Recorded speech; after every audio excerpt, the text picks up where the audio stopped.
Guten Abend, liebe Freunde des Neoliberalismus. Heute werfen wir einen erneuten Blick auf die utopische Stadt Detroit beziehungsweise demnächst Delta City und lassen uns in Robocop Rogue City nochmal erklären, warum Privatisierung eine gute Sache ist. Das Geheimnis dabei ist, es darf natürlich nichts aufgesplittet werden. Wir brauchen natürlich einen Konzern, dem alles gehört. Dann wird alles besser für alle Beteiligten, vor allen Dingen die Shareholder. Für den Rest aber auch.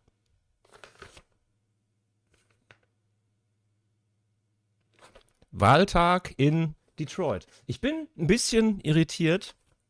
Die Blaze sagt, ich habe erst 61% geschafft vom Spiel. Ich dachte, wir nähern uns dem Ende.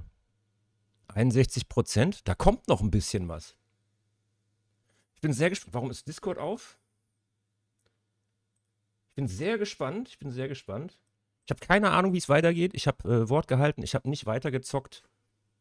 Keine Ahnung, was heute passiert. Ich glaube, wir sind in der Hub World. Da muss ein bisschen was getan werden. Das bedeutet, es wird wahrscheinlich einen Moment dauern, bis hier wieder geballert wird. Da stehen dann Gespräche im Vordergrund. Apropos Gespräche, ich habe mir vorgenommen, jetzt mal weniger Quatsch zu labern.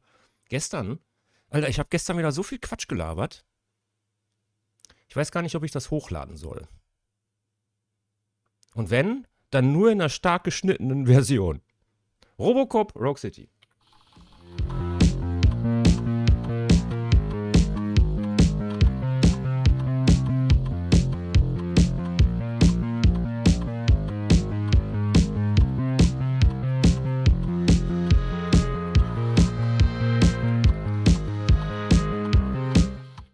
Und damit willkommen zurück bei GamesUNDGelaber, der Gaming-Sendung aus dem Interwebs, wo heute Schluss ist. Es ist Schluss, also nicht mit GamesUNDGelaber, aber mit... Ach komm, machen wir gleich. So, Open Hub, glaube ich. Detroit, öffne dich.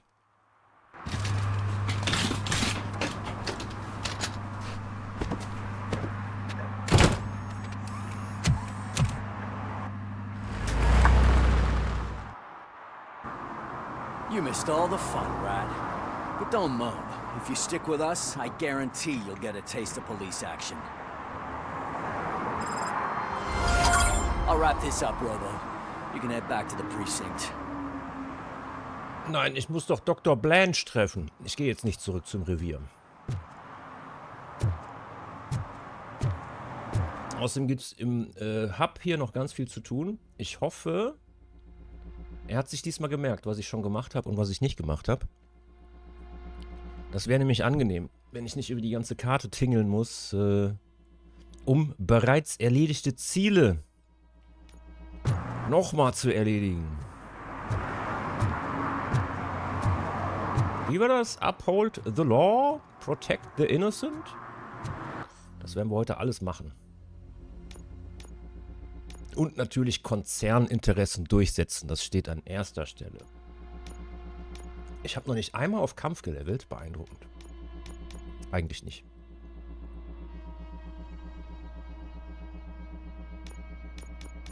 Fokü. Na, wir wollen es mal nicht mit der Zeitlupe übertreiben, wa? Bringt's jetzt noch was, wenn ich... Na, egal.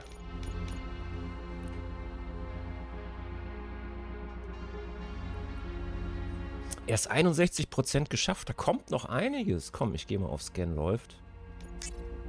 Ich lege es auf die Querschläger an.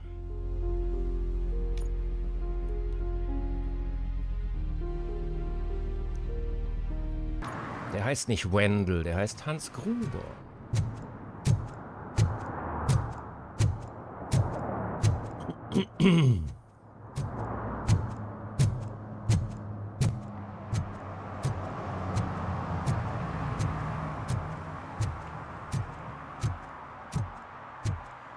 Nein. Falschparker oder was ist das Problem? Hydrant zugeparkt. Okay. Auch das muss gemacht werden.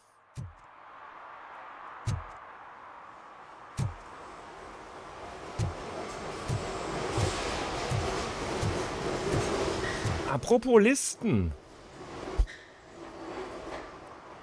Ich habe jetzt gesehen, okay, jetzt fange ich doch wieder an zu quatschen, ne? Also, pass auf. Also, wir wissen ja, Robert De Niro. Oder machen wir es mal andersrum. Vor ein paar Tagen habe ich mir ein paar Dokus angeguckt über verschiedene Schauspieler. Unter anderem Robert De Niro. Wer war noch dabei? Ich habe mir 3 Dokus angeguckt. De Niro. Alter, das gibt's doch nicht. Ey, ist bestimmt im Verlauf, muss ich mal nachgucken. Egal, jedenfalls, es geht ja auch um De Niro. De Niro hat mal gesagt, also beziehungsweise mehr als einmal, dass er Donald Trump, ziemlich scheiße findet. Unter anderem hat er auch das F-Wort benutzt. I know what we can do to make tonight more exciting. Grandma, you know what the doctor said about alcohol. I've got a better idea. We can bet on who will win the election. Und Trump hat jetzt gesagt, also man weiß ja nicht, wird er wiedergewählt, wird er nicht wiedergewählt, aber Trump hat gesagt, wenn er wiedergewählt wird, er hat eine Liste, er hat sich alles aufgeschrieben. Alle, die was zu ihm oder über ihn gesagt haben, die stehen auf seiner Liste. Und wenn er wiedergewählt wird, dann wird er seine Liste durchgehen. Das ist natürlich ein sehr präsidiales Verhalten. Also auch im Sinne der Meinungsfreiheit ist das super, wenn ein Präsidentschaftskandidat sagt, yo, dein Arsch ist auf meiner Liste. Und wenn ich wiedergewählt werde, mal gucken. In Russland verschwinden auch Leute. Amerika verwandelt sich in etwas Seltsames. Ist dieselbe Dame hier nicht gerade schon mal vorbeigelaufen hier?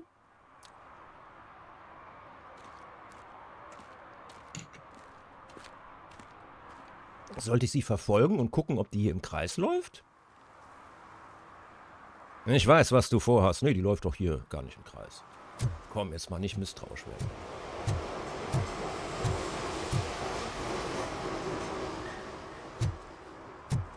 Ich will jetzt nicht aus Versehen die Hauptquest triggern. Hier ist die Küberspur.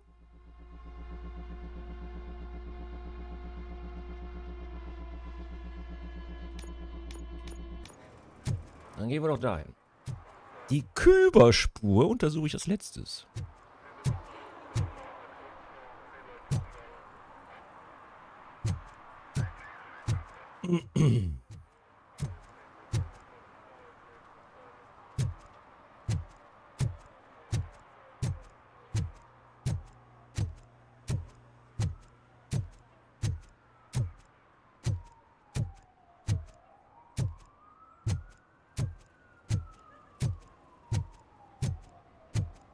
Geht wählen, Bürger. Geht wählen.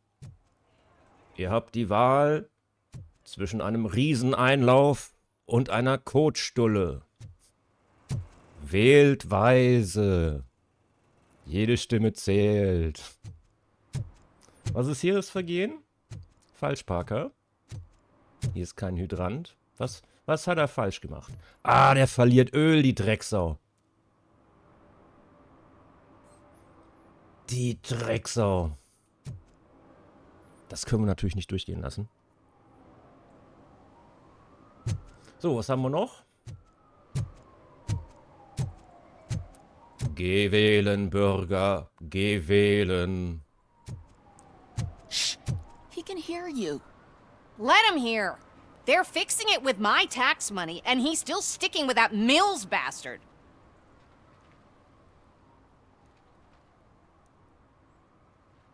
Ich habe es, glaube ich, schon mal irgendwo gesagt, ich bin jetzt wieder bei den Megakonzernen. Wenn die erstmal und die sind ja von der Kette, die sind schon längst von der Kette, das ist keine Zukunftsmusik.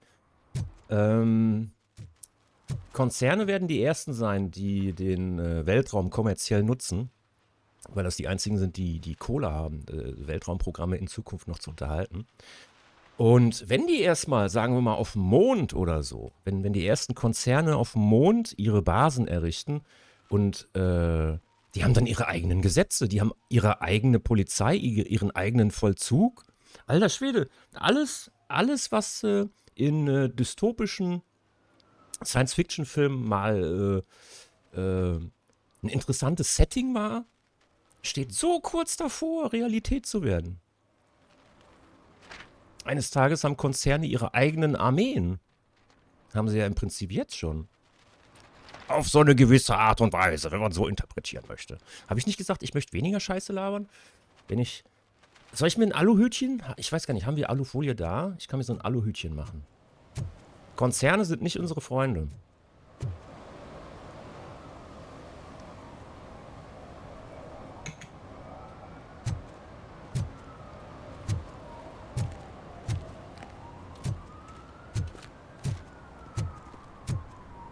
Geh wählen, Bürger. Ich bin tatsächlich mit meiner Auswahl hier ein bisschen unzufrieden.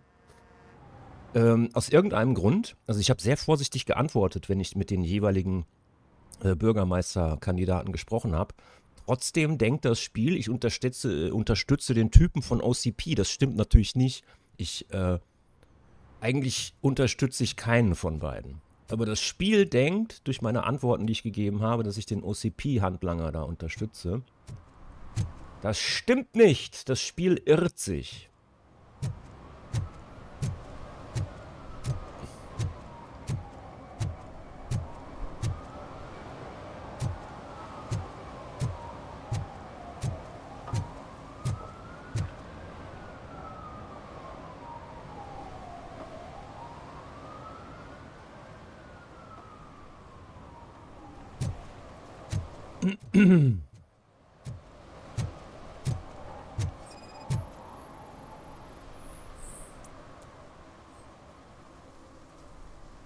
Drinking in a public place is against the law.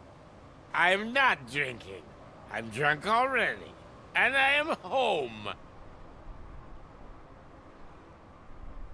I will not issue a ticket. However, I recommend enrolling in the homeless help program. I'm not homeless, so get out of my house.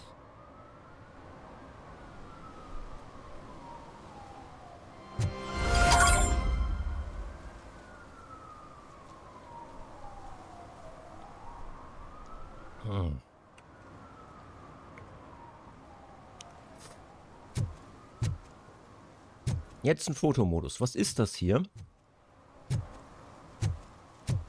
Wir sind in den 80ern. Es kann kein USB-Lautsprecher sein. Jetzt ein Fotomodus oder in die Hocke gehen können. Verdammt, wir werden niemals rausfinden, was das hier ist. So, haben wir alles erledigt. Ich könnte nochmal in die Gang-Verstecke reingucken, aber ich glaube nicht. Doch, hier oben ist nur eins. Hoffentlich habe ich das noch nicht gemacht. Das ist immer doof, wenn man den Weg umsonst läuft. Wird jeder bestätigen, der schon mal auf dem Amt gewesen ist, um irgendwas zu beantragen. Was? Nee, hier sind Sie falsch. Ach so, okay.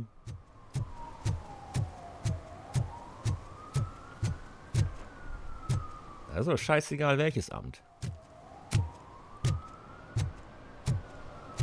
Andere europäische Länder. Ach, hier, guck mal, da wird es aufgebaut, die Bühne. Gibt es eine Debatte zwischen... Ich glaube, es gibt eine Debatte zwischen den beiden. Nicht, dass da ein Attentat passiert war, das wäre der Klassiker. Genau, De Niro. Nee, Moment, De Niro habe ich doch schon gesagt. Hier wie in Taxi Driver, da hat ja auch... der Film, das muss man sich mal geben, der basiert ja auf einer realen Begebenheit. Irgendein Bekloppter hat irgendeinen, ich glaube, das war ein Kandidat für irgendwas, erschossen bei einer Wahlkampfveranstaltung.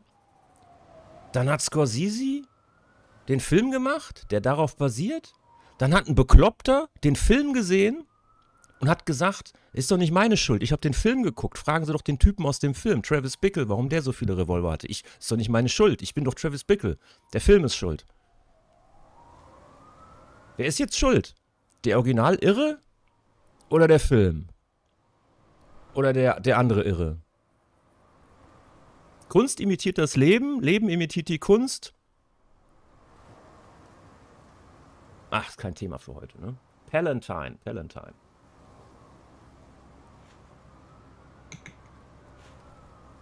So hieß der Typ. Ich glaube, der wollte Präsident werden in Taxi Driver. Palantine.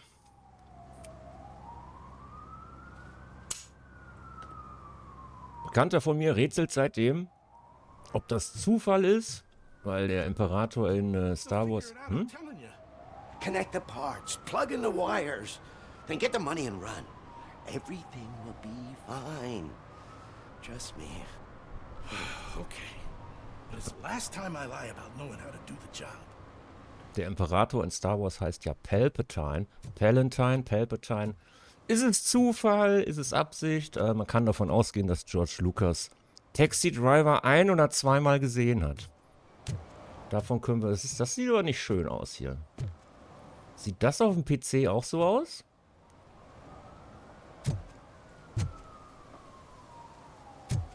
Da gucken wir nicht so genau drauf. Ja gut, dann jetzt die Küberspur. Ach nee, warte, ich wollte doch hier... Das habe ich... Da hinten ist ja auch noch was. Alter, wehe, die Verstecke sind leer. Dann werde ich aber pumpig hier, du.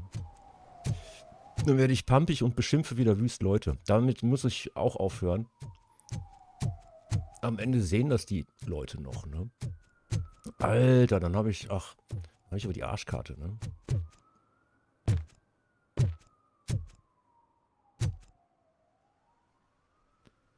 Can you feel with a plastic heart? Das ist eine Anspielung auf die Sportherzen. Das ist eine Anspielung auf den Geist in der Maschine. Wir wissen es nicht. Wir stellen nur Fragen. Ist das Gangversteck wieder aufgefüllt? Ne, ist schon offen, ne? Alter, dann zeichne es doch nicht in der Karte ein. Okay, dann gehe ich zu der Küberspur.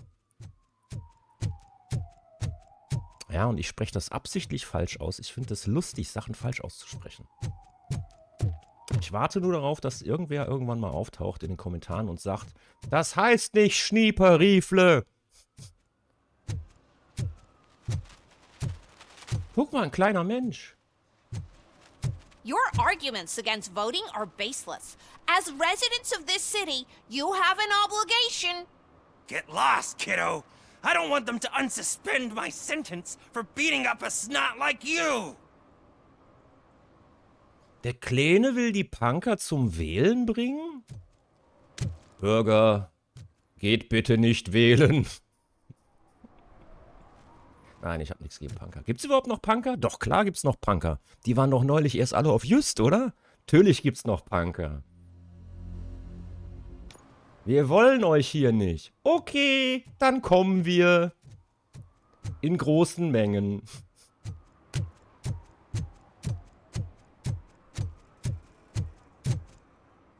Das war lustig.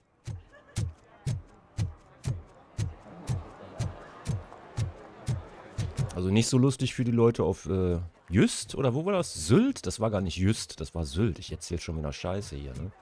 Das war Sylt.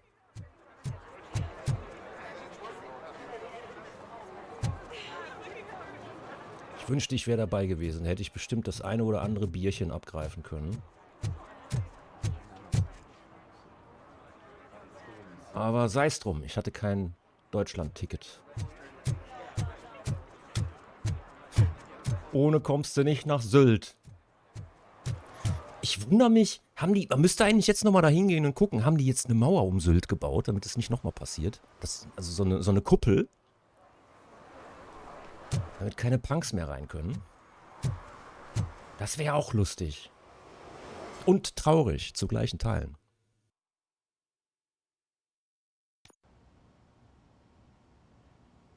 You're back already, Grumpy? With all those colorful flags and balloons, any other cat would be in seventh heaven. Maybe you're more like me, and you get a headache just thinking about politics.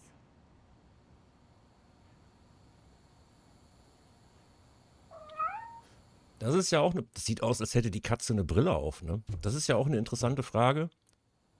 Ist die Politik, also das mag man für jedes Land nochmal vielleicht unterschiedlich beurteilen, ist die Politik schon der verlängerte Arm von Konzernen oder gibt es noch Hoffnung?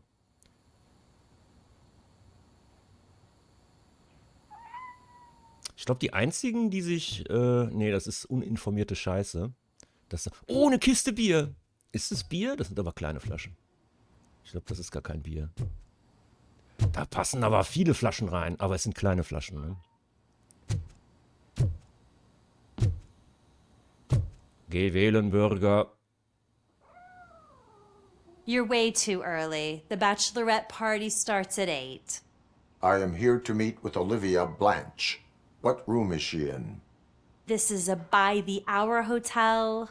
People don't usually give names. Dr. Blanche is in her 50s, bright long hair, possibly tied into a ponytail. I gotcha. It's that classy lady. She's staying in room 405. Thank you, citizen. So, you aren't the real Robocop? Listen, if your mature lady won't be able to satisfy you, I'm sure I'll find someone younger that would be happy to help.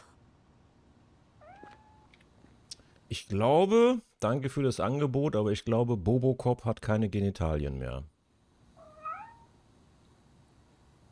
Robocop ist weit jenseits von Sex, Zerks und Erotik. Robocop steht darüber.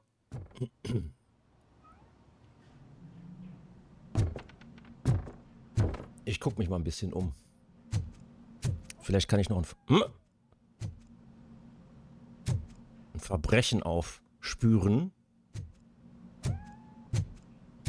Sag mal, wie viele Katzen sind eigentlich in dem Spiel? Erstaunlich ruhig für ein Stundenhotel. Nicht, dass ich wüsste, wovon ich rede.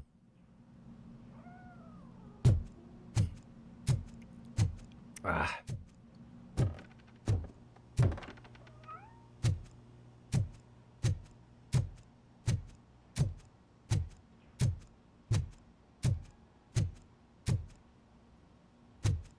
Keine Verbrechen? Na gut. Dann nicht.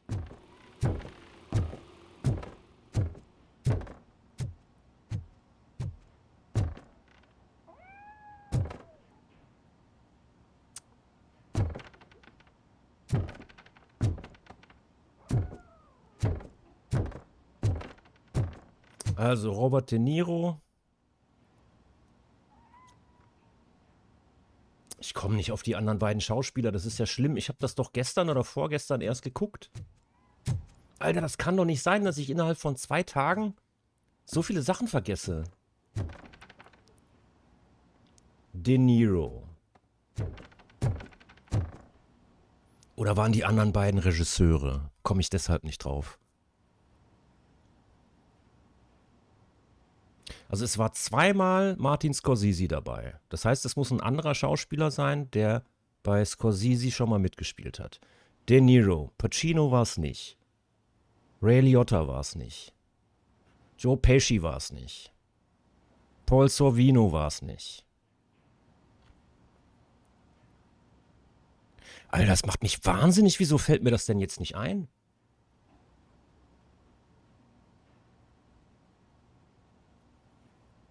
Coppola war auch einmal dabei. Es ging um den Paten. Marlon Brando. Nee, das habe ich mir nicht angeguckt. Martin. Ach komm, ich komme nicht drauf. Ich muss echt im Verlauf nachgucken. Das ist ja ätzend.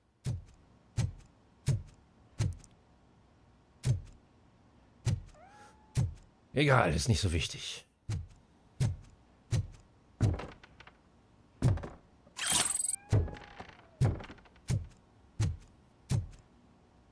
Aber was, wenn es wichtig wäre, wenn ich jetzt einen Test drüber schreiben müsste, ne? Dann würde ich durchfallen. Martin Sheen vielleicht? Nee. Der war es auch nicht. Egal, lass mal mit Dr. Blanche reden, das ist eh wichtiger. Nicht ablenken lassen.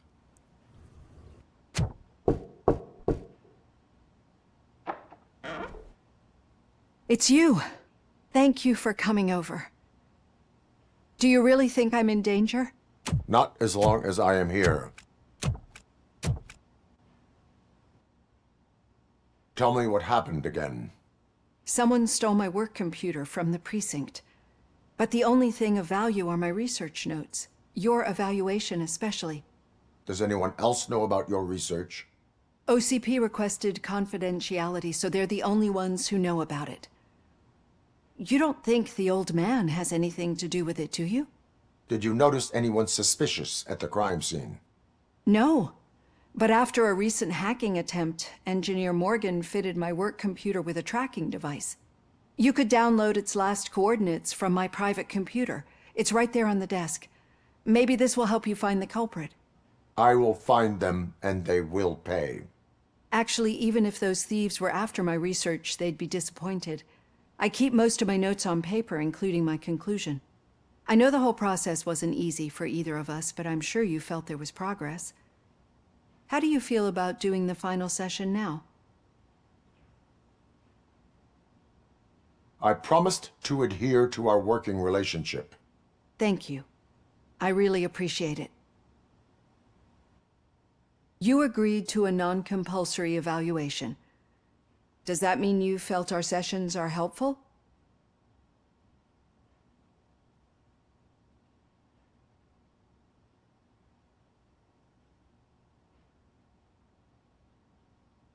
I promised to stick to it. A lot has changed since we started. Do you remember how you perceived yourself back then?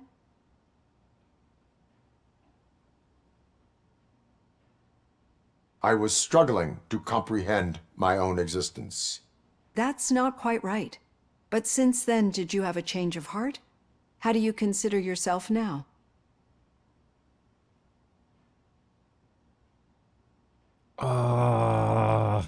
Schwierig. I do not know what I am. I can understand why you still find this confusing. Through our time together, I've learned a lot about you. And one thing I know for sure is that you're not some kind of soulless OCP robot. Why do you think so? Could a machine create a real bond of friendship such as you and Officer Lewis have? Do you think a machine would bother to help a drug addict believe that there is a place for him in our society? Do you think a machine could teach a newly appointed officer what it means to be a real policeman? Or bring comfort to a suffering old man? Would an actual person glitch? We should make a clear distinction. These so-called glitches are your memories. It seems to me that they manifest themselves in unusual ways because they are trying to get through a mechanical barrier. But as memories in the past make up everyone's personality, those memories make you who you are as well. This is what makes you different from a machine. You should not fear them, but embrace them. But there is also the other kind. And that worries me. But the malfunctions you're referring to seem to be strictly technological. I'm afraid someone is using your mechanical side to mess with your psyche. They would be more successful if it wasn't for your human side. And no wonder. It's probably your strong will that allowed you to bear the extraordinary burdens. And it's also what's been protecting you from totally malfunctioning. I don't know a single person who could endure that. So if this evaluation was to determine whether you're human or not, my answer is, you're not just a human, but an exceptional one, Alex Murphy. Don't you ever forget that, unless you want to have me on your case again. I will try. Thank you, Doctor. Use my computer to download the coordinates of the tracking device. It's right there on the desk. Okay, wenigstens das hat funktioniert. Ich habe die menschliche Seite von Robocop in den Vordergrund gestellt. Das war von Anfang an der Plan. Wenigstens eine Sache, die klappt. Jetzt muss ich nur noch dafür sorgen, dass der OCP-Handlanger nicht Bürgermeister wird. Aber eigentlich darf ich mich da gar nicht einmischen, oder?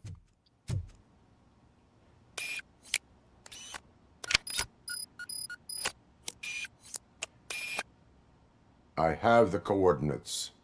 Hello, Dr. Blanche. I got a special delivery for you. But I haven't ordered anything. I only need your signature. Can you please open the door? Oh! She's not alone. Robocop is guarding the target.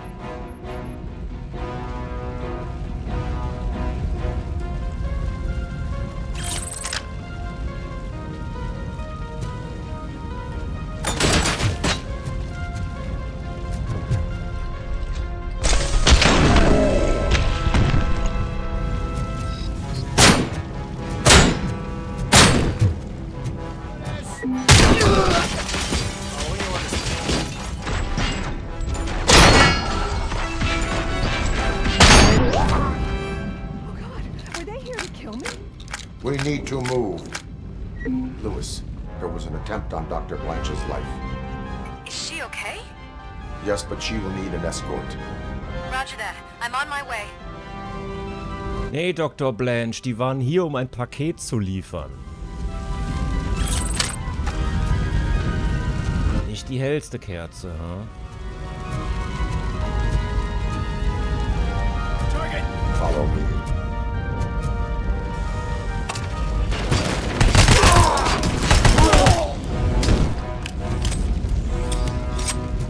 Das hier scheint die beste Knarre im Spiel zu sein. Sogar der Schrotflinte weit überlegen. Wahrscheinlich, weil es eine Konzernknarre ist. Und hier sind wir wieder bei dem Thema Privatarmeen. Es sollte mich... Hupsili.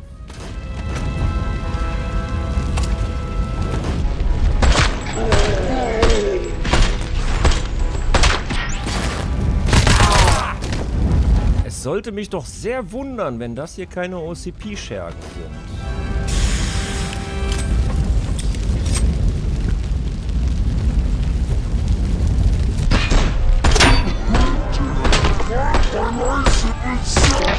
We need to move. Why do they want to kill me? Is this really about the research? I will figure that out.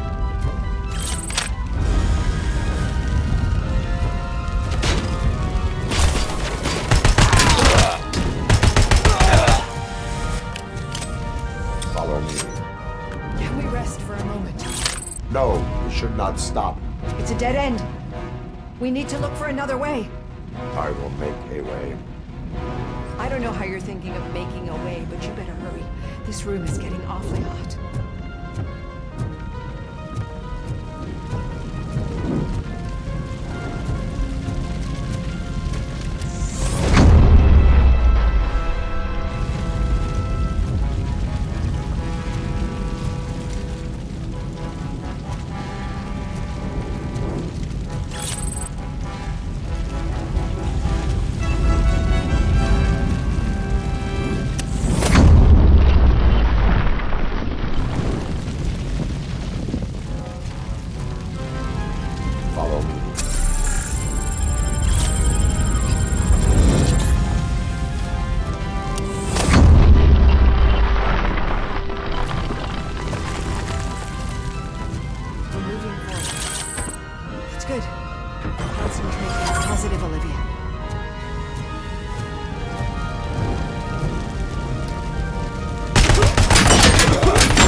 Too much. We must keep going.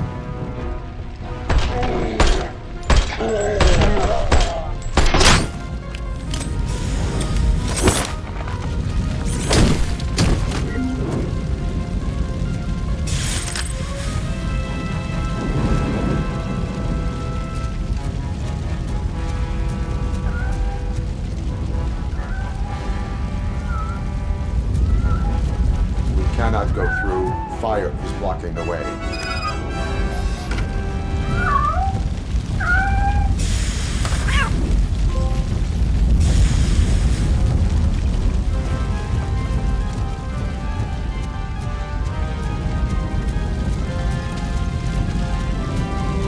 Follow me.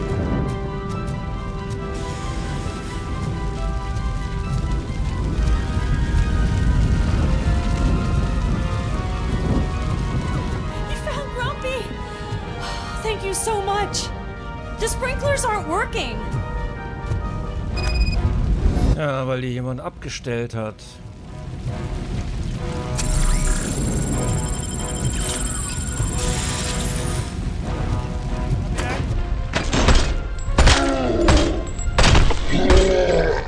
Engaging target.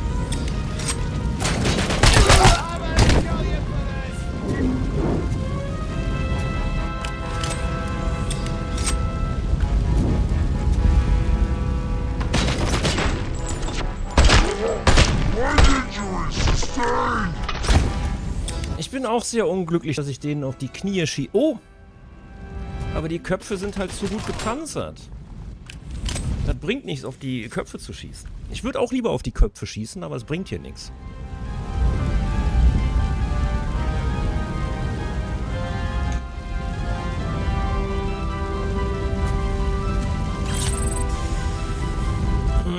The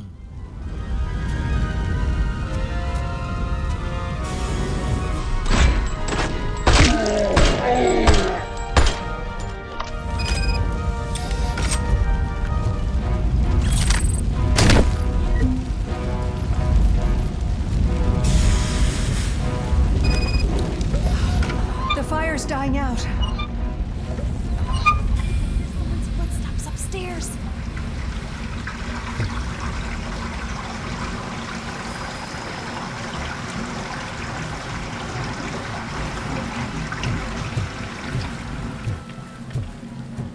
I will make a way.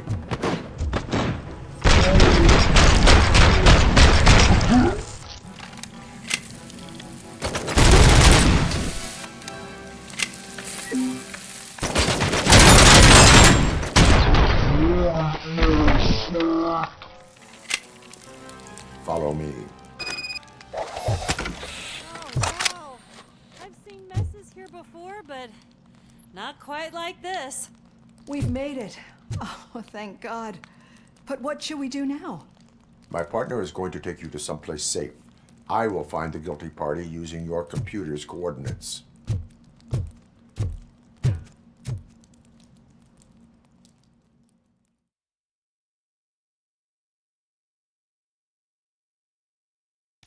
I'm finally starting to understand. The shooting, the blood, seeing it firsthand, it puts everything into perspective. What I think I'm trying to say is, thank you. My duty, madam. So what now, Murphy? I will follow the signal to track the doctor's computer. You will keep her safe. Safe from what exactly? Who were those guys? Mercenaries on Wendell's payroll. The same ones that paid me a visit at the hospital? Wendell should be grateful. You keep reducing his overhead. I am expecting a huge payoff. I hear that.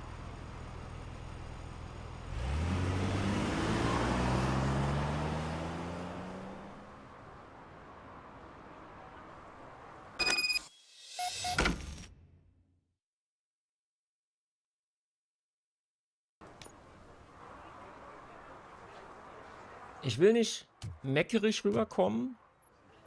Ich meine, mir ist ja schon klar, dass das nur Double A hier ist. Kein Triple A, kleines Studio, kleines Spiel.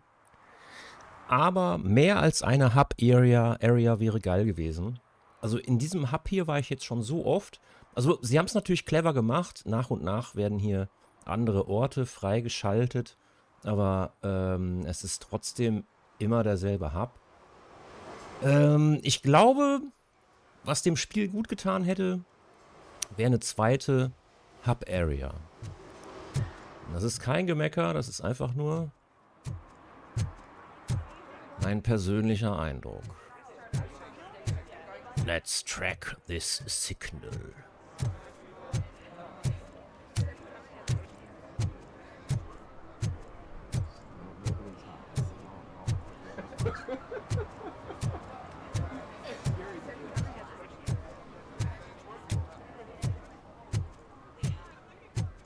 Lass mich raten, es geht in die Arcade, oder? Hier ist ja jetzt nicht so viel Platz auf der Karte. Eine zweite Hub-Area, das wäre es, glaube ich, gewesen. Eine zweite Hub-Area neben Downtown. Bin sofort wieder da.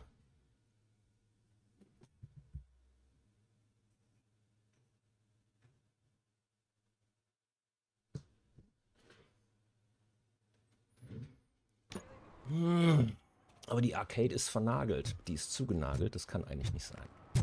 Dann muss es ein anderes Gebäude sein. Ein Verdächtiger. Okay, Murphy. So where are you headed now? I am following the signal from the doctor's computer. That's handy. You're gonna keep me posted if you find anything, won't you? Affirmative. Murphy, out. I hate when you do that. Loose out.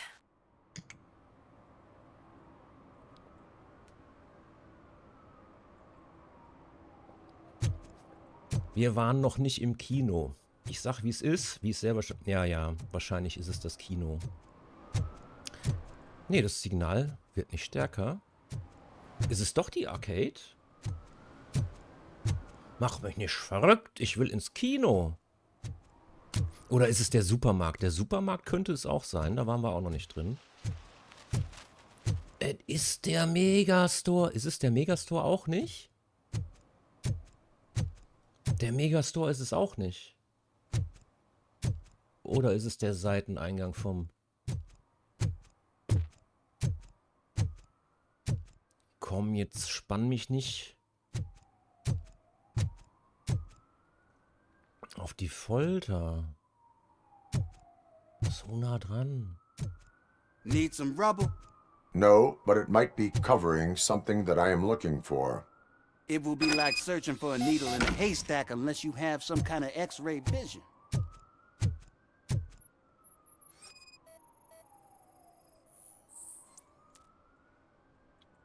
Any joy?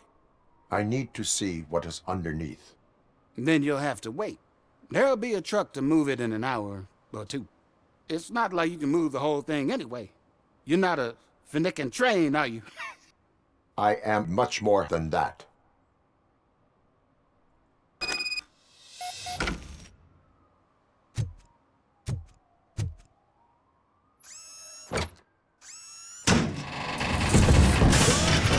Shit! You're like a freaking bulldozer. Is that what you were looking for? A manhole cover? I need to get underground. Well, not through there, you ain't. If the sewers are what you're after, then you should use the entrance behind the mark. Just under the overpass. Thank you, citizen.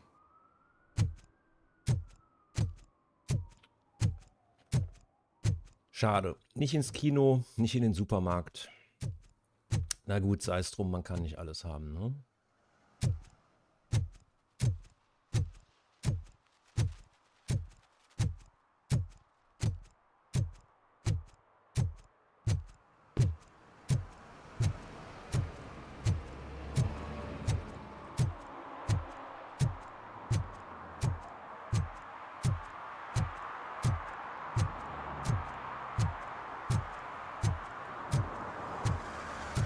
Ich erinnere mich, das ist der erste Tatort, den ich hier bearbeitet habe. Hier ist eine Frau gestorben.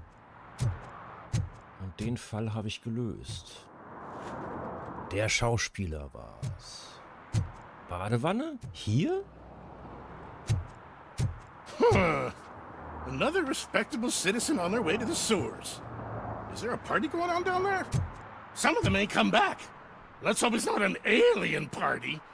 Just make sure you don't drink anything. It might have a roofie.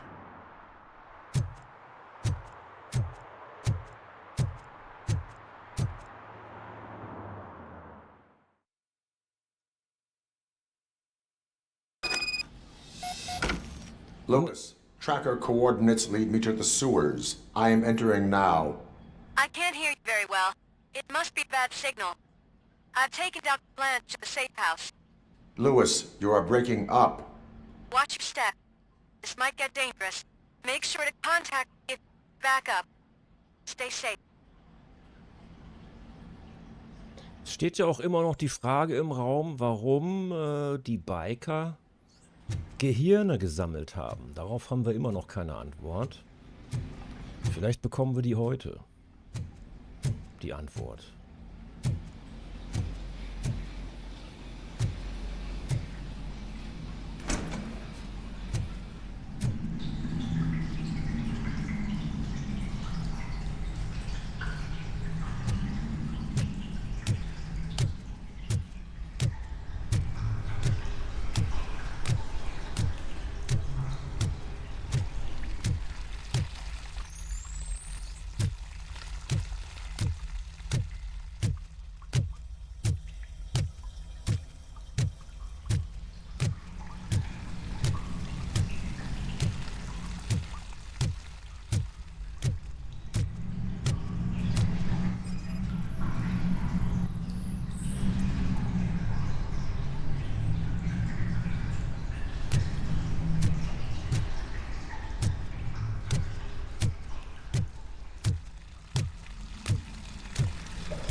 Sind das tatsächlich keine OCP-Schergen? Sind es einfach bloß Söldner?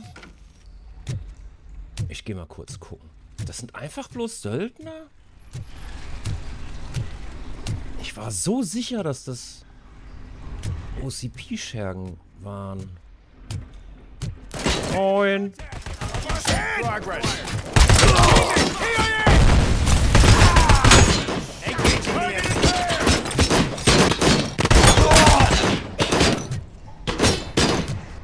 Ach, die kann ich gar nicht greifen. Die gepanzerten Dudes kann ich nicht greifen.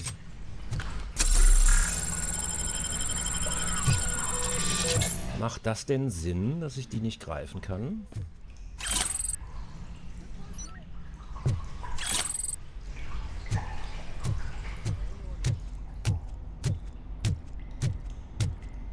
New tactics.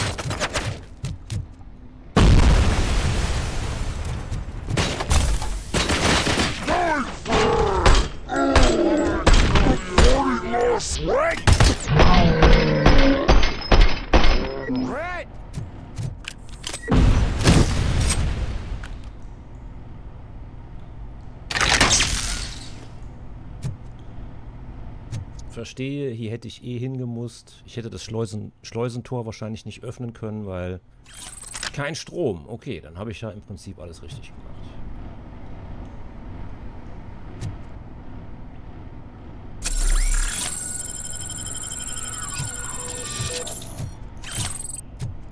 Lass mal eben nachgucken, ich bin jetzt neugierig. Muss einmal was nachgucken.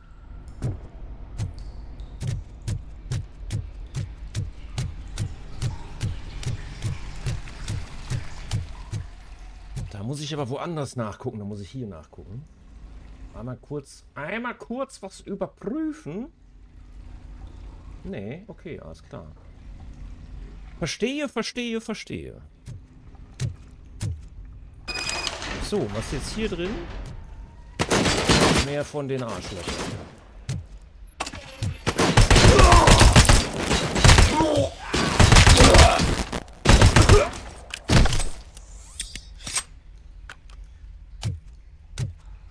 Es macht keinen Spaß, auf die Kniescheiben zu schießen. Muss ich echt mal sagen. Ich hoffe, wir kriegen noch Feinde, die nicht gepanzert sind. Das hat mehr Spaß gemacht.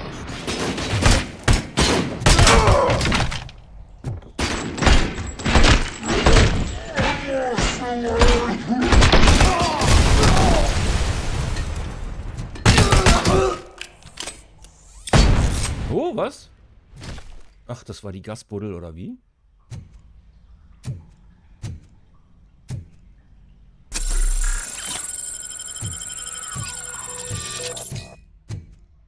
Ich bin richtig enttäuscht, dass es keine Konzernschergen sind. Kann man nichts machen.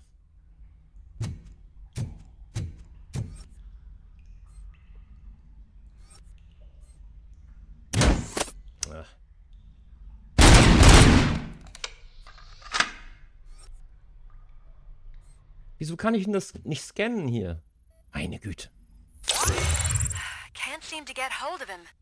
Lewis, can you read me? Loud and clear. Are you out of the sewers already? No, I found a signal booster. A signal booster underground? The entire OCP communication network runs down here. It looks like the mercenaries were tampering with it. I wonder what they were up to. Whatever they were planning, I am going to stop them.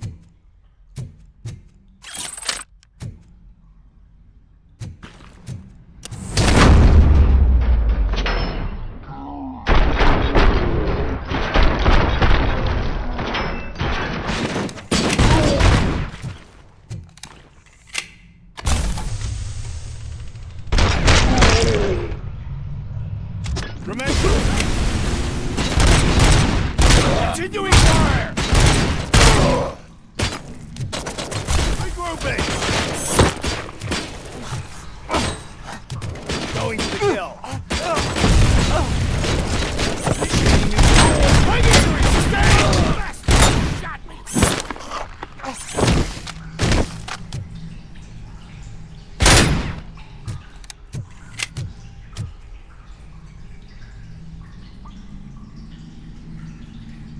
nicht schon wieder meckern, aber Kanalisation ist jetzt nicht so ein geiler Abschnitt hier. Ich finde Kanalisation eigentlich immer langweilig. Ich war schon zu oft in Kanalisationen, also jetzt nicht im echten Leben, aber in Spielen. Ich finde Kanalisation ist nicht so die coolste Umgebung, um da rumzulaufen.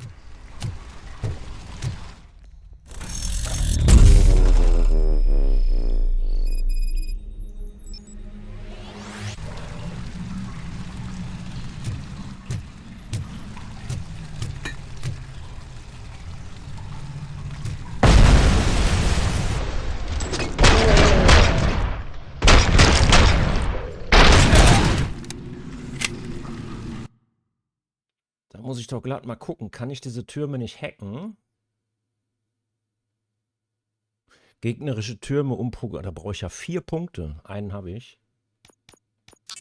Ich habe mich schon gefragt, wann die Geschütztürme kommen. Jetzt kommen die natürlich. Habe ich noch nie gebraucht. Jetzt brauche ich es. Jetzt habe ich es nicht. Story of my life. Geschütztürme? Wie viel halten die denn? Sag mal, bist du lebensmüde?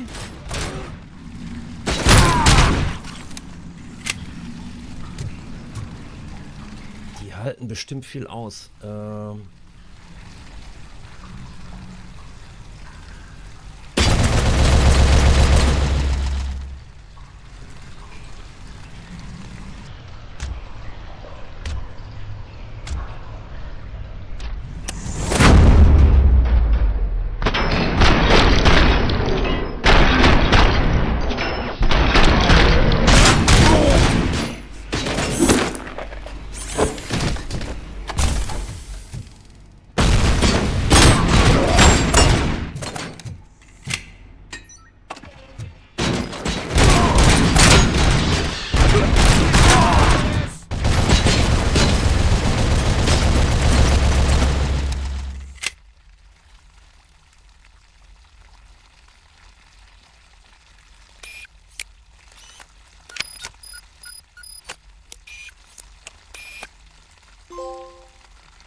Jetzt hänge ich fest in der Level-Architektur. Ist das Spiel jetzt vorbei? Komme ich hier nicht mehr raus? Ich hänge fest, ich kann mich nicht mehr bewegen.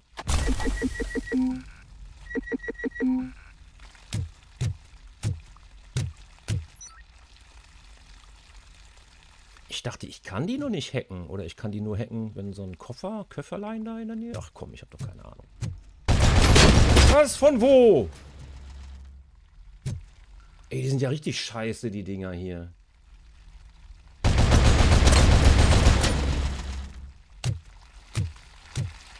Wer ist jetzt auf... Da ist eine Mine.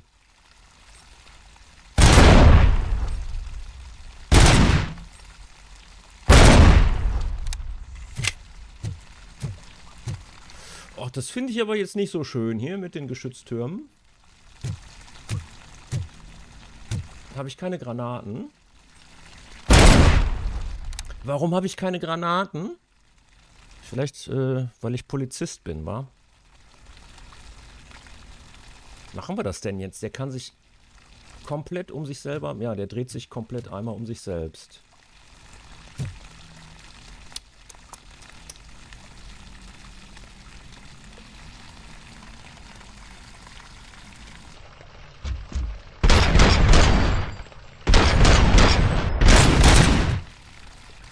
Okay, das ist dem egal. Wie machen wir das? Wie machen wir das? Wie machen wir das? Wie machen wir das? Haben wir Karte?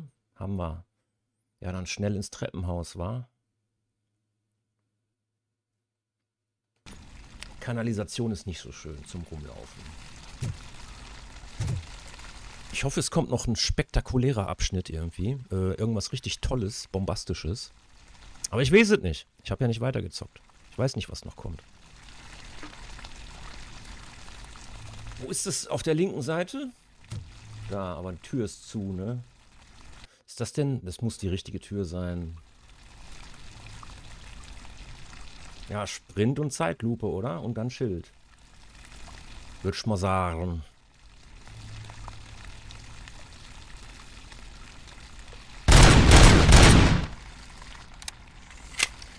Let's give it a try.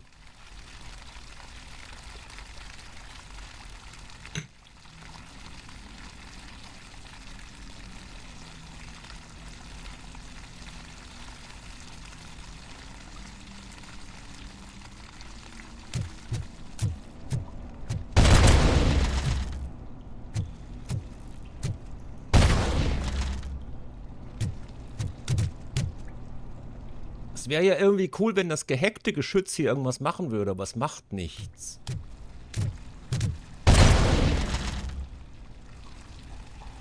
Okay, habe ich die Geschütze überschätzt? Hallo?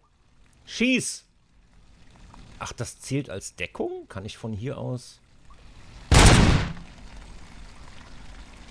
Lol, ist das denn beabsichtigt?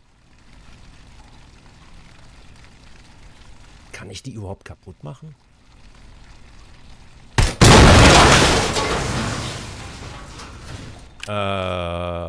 Klares Ja auf diese Frage. Was war das? Die Munition, wa? Okay, das ist gut zu wissen. Schwachpunkt identifiziert. Dulli-Geschütz. War wieder zu viele Sorgen gemacht, wa?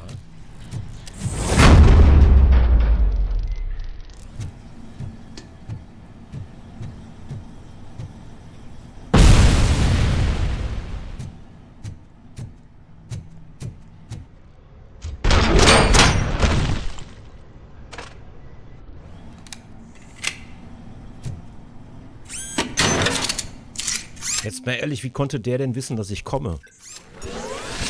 Das hätte doch auch einer von seinen Kollegen sein können, die da unten die Tür aufgemacht haben. Der wusste, obwohl, naja gut, meine Fußschritte sind ein bisschen laut, ne? Okay, lass ich durchgehen, lass ich durchgehen. Der hat mich wahrscheinlich am Schritt erkannt.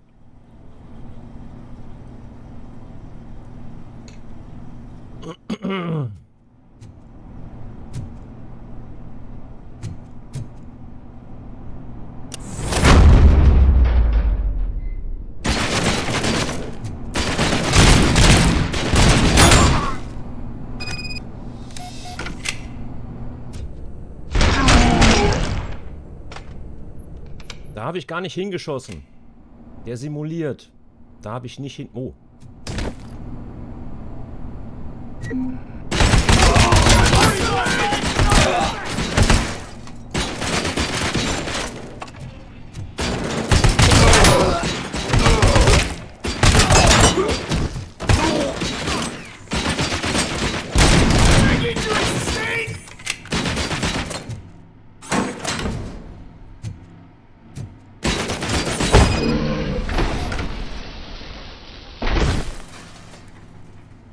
Ruckelt schon wieder. Wir haben hier Framerate-Einbrüche. Was ist das?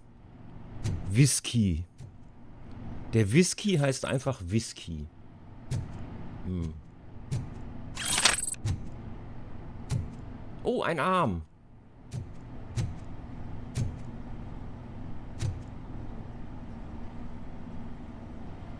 Ja, was ist denn hier? Was machen die denn hier? Was ist der Plan? Wollen die Batman? Wollen die Betthöhle finden oder was? Jungs, ihr seid in der falschen Stadt. Guck mal, 2 Beine. Ihr seid in der falschen Stadt. Batman ist nicht in Detroit. Mann, C4? Ist das C4? Ich glaube, das ist C4. Was haben die denn vor? Banküberfall hatten wir doch schon. Was ist denn hier der Plan? Und Moment mal, das ist doch der Rookie. Nee, das ist der Bürgermeister.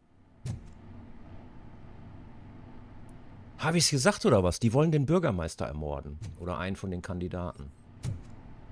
Na, das werde ich verhindern, wa?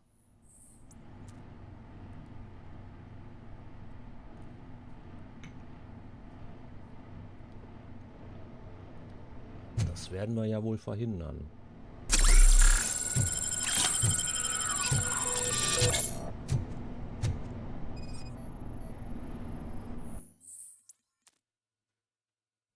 Interner OCP-Kommunikationslink. HQ verbunden. Mitarbeiter-Account Hans Gruber. Gruber Hans. Zugangsbeschränkungen nur CEO. Jetzt erzähl mir nichts. Der alte Mann stirbt. I found the computer. What did they need it for? Retrieving and processing data from my evaluations. Where was the data going? OCP's mainframe computer. To access it, you need staff credentials, and they have been using Wendell's. You're saying that OCP has Wendell on their payroll? The old man is the one who signed his contract. That son of a bitch. I knew he was behind all this. Can you send us over that data? I'm uploading it as we speak. I'll make sure Reed sees it ASAP, so we can get you a warrant for the OCP headquarters. I am heading to OCP headquarters now.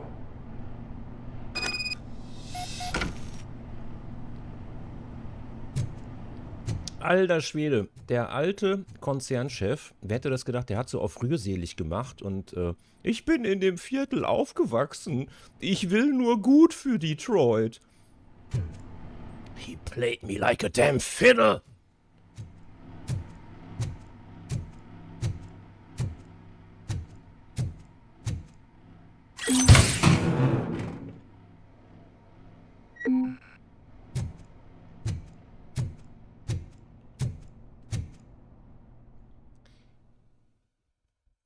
Unfassbar. Das ist ein einziges großes Kompott. Gegen die Bürger von Detroit. Ein einziges Kompott.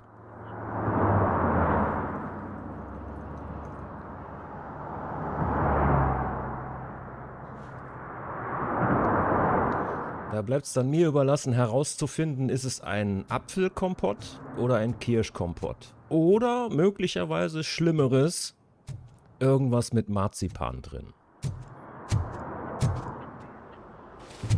Das wäre das Schlimmste von allen. Was ist da los? Brauchen die Kollegen Unterstützung? War das vorhin auch schon? Aber wenn der Corona da ist, komme ich zu spät, ne? Ach, ist das das Hotel von... gerade? Was ist denn hier los? Hey, Robo, could you help us? We're in quite a pickle. We have here a dead campaign manager from Mills's office. This case is urgent, but we can't get inside the vehicle to examine the corpse. For some reason, the car is electrified. Now that everyone's on strike, there's no one to take care of it, and I don't want to end up like a well-done steak. I am glad to be of help. And if you can look around for clues afterwards, you know, you never can tell with the electricity.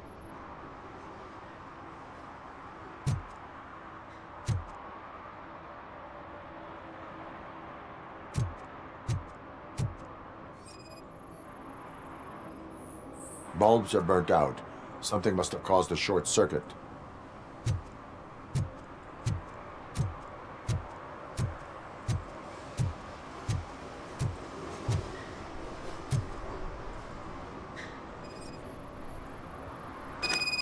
I assume a failure of the Magnavolt system. I will look into it. And if it wasn't for that, we'd have probably found the car on bricks and him in just his boxers. I wouldn't be so optimistic.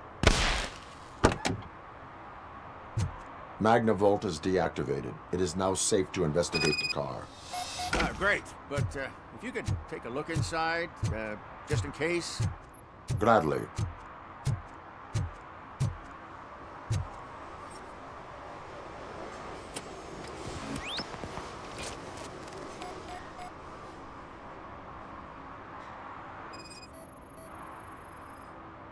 The victim was strangled. The rope was tied with a sailor's knot. Not everyone can tie something like that.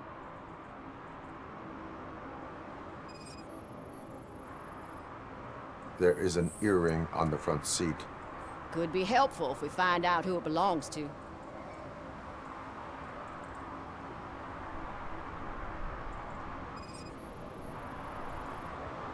The deceased is holding the phone. The last number dialed is described as the office.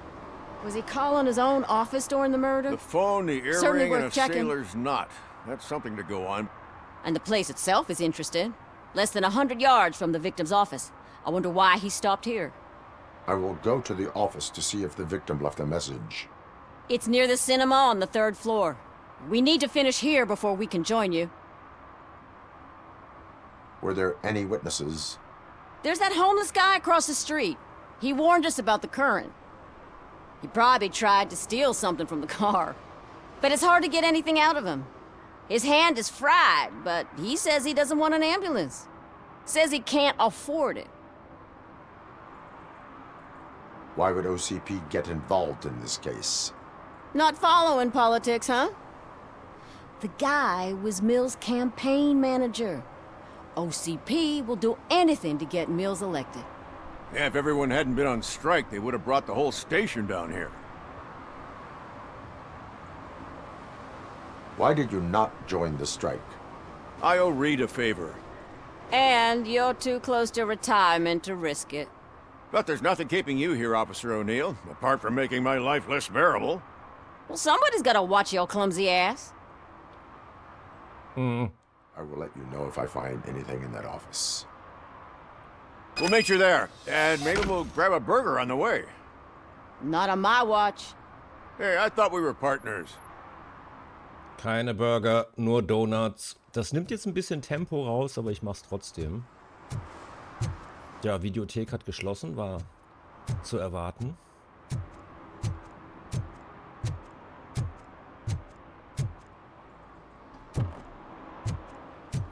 Das nimmt ein bisschen Tempo raus, aber ich mache das eben. Ich glaube, das dauert nicht so lange. Hoffe ich jedenfalls.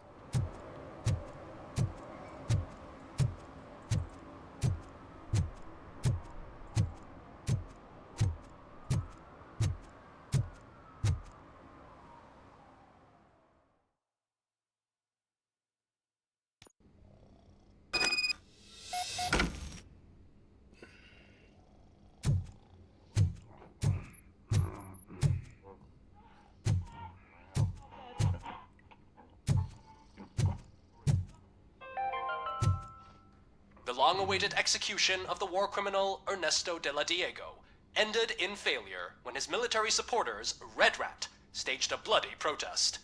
Ernesto was acquitted to prevent further bloodshed. Ist das der richtige Ansatz? Ich weiß es nicht.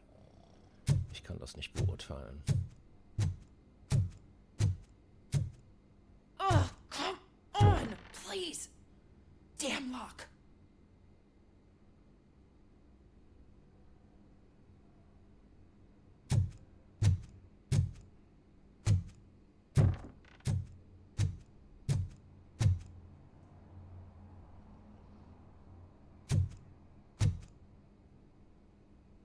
May I help you, officer? I want to speak with someone from Simon Page's office. Then you're in the right place. Agatha Crane, Simon's assistant. But I'm afraid we have to wait for Mr. Page if we want to go in. Why? A keycard issue. I have to recode them every week because Mr. Page has a thing about security. But sometimes newly encoded cards don't work. I call them unpredictable little things. They can ruin even the best schedule. Mr. Page was murdered last night. Oh, what? Oh God. That makes my schedule irrelevant. Were you or anyone else in the office yesterday after Mr. Page left? No. Mr. Page always stays late, and just the two of us work here. Allow me to check the phones. Mr. Page called the office during his murder. Of course. But first we need to get inside. Maybe you could help with the door.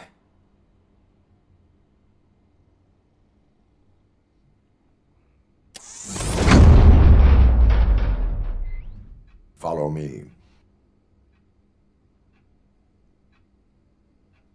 So ein Häppchen, das ist jetzt, kommt jetzt wieder rüber wie der Mecker-Modus. Ich mecker ja gar nicht. Aber ein Häppchen mehr Musik hätte es sein dürfen in diesem Spiel. All calls go through my phone. It's on the desk on the right. Ein Häppchen mehr Musik in den ruhigen Abschnitten hätte es ruhig sein dürfen.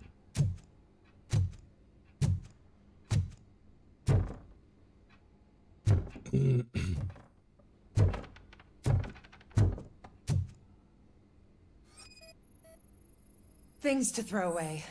I regularly clean my workspace. I don't like to be distracted by anything.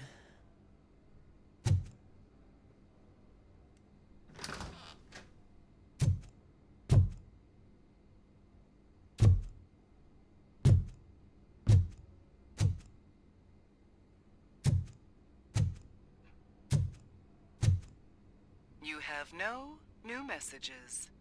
The phone on Mr. Page's desk is connected to his answering machine. It's the only one in this office. Maybe he did not get a chance to record his message.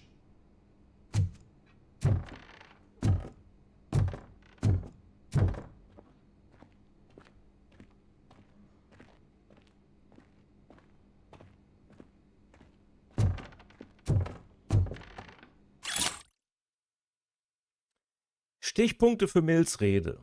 Die Botschaft, die es zu vermitteln gilt. Delta City ist die richtige Lösung. Erstens, Old Detroit soll abstoßend wirken. Zu verwendende Adjektive. Beengt, schmutzig, alt, gefährlich, dunkel. Assoziationen mit Kriminalität, Gefahr, Perspektivlosigkeit. Zweitens, die Idee von Delta City verkaufen.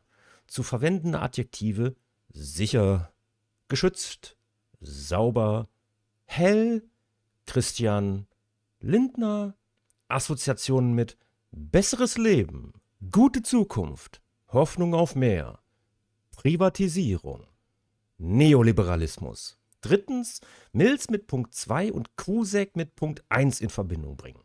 Hervorheben, dass Mills das Beste für die Einwohner will und Delta City dieses Ziel verkörpert. Hallöchen, Toni. Guten Abend. Oh, guck mal, der hat hier eine richtige Alkoholreserve. Was gibt's hier für Bücher?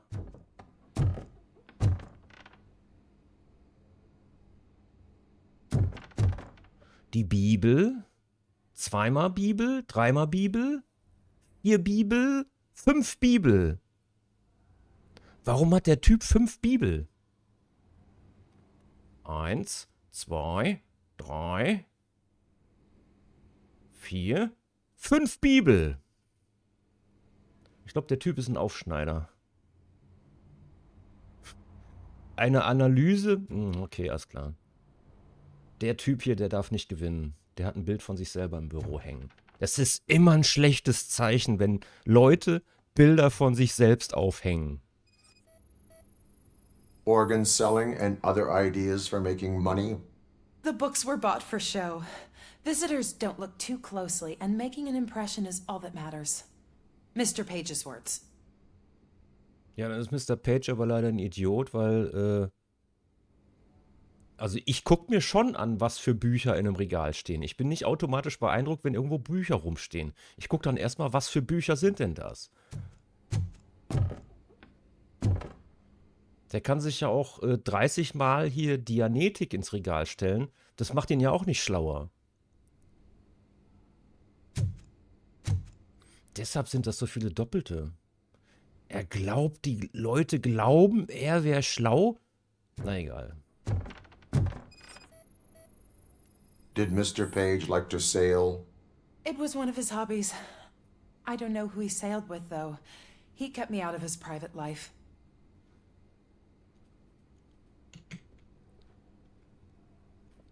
Ich glaube der Sekretärin hier übrigens kein Wort. Ich glaube, sie ist involviert. Sie tut bloß so.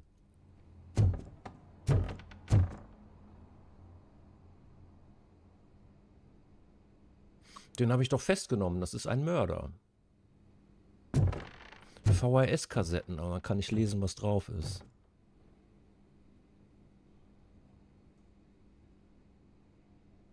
Ist eh nie drauf. Also, die sind immer falsch beschriftet, oder? Also waren sie, als wir noch VHS-Kassetten hatten. Da ist nie drauf, was draufsteht.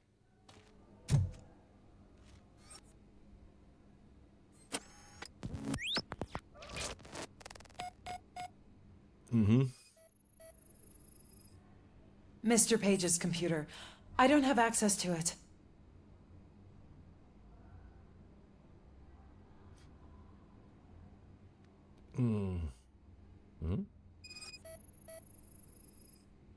Mr. Page's private schedule. Some of his meetings were so secret that he arranged them for himself. I didn't even know about them.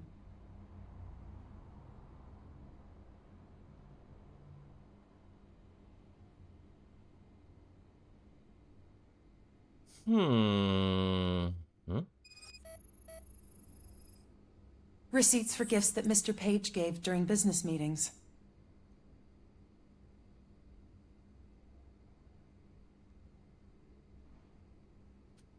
Did you find any leads? You know, perhaps you should check out Mayor Kuzak's team, as the death of Mr. Page plays into their hands. According to his schedule, Mr. Page often met with a person marked as G. In fact, they met yesterday. Oh God. Could he be the murderer? Do you know who that might be? As I said, Mr. Page had a thing about secrecy. I wasn't allowed to view his private schedule, so I don't know all the people listed there. What about his receipts? There was one for earrings. Who were they for? For Gloria. Oh God. G. Gloria who? Gloria Lindbergh, from Kuzak's campaign office. Mr. Page wanted her to change sides. Do you know where she lives? It's just a short walk from here. An apartment opposite the basketball court. I don't know the exact address. Ah, okay. Dann hat die Sekretärin wahrscheinlich doch nichts damit zu tun. Alter, das ist doch die kleinste Standuhr der Welt, oder? What'd you find out? We have a suspect. I am on my way to question her. In the office, there is an assistant of the deceased. I'll keep an eye on this place till you get back. Kurtz will be here in a minute. He just went to get us a couple burgers. Ist doch albern, so eine kleine Standuhr.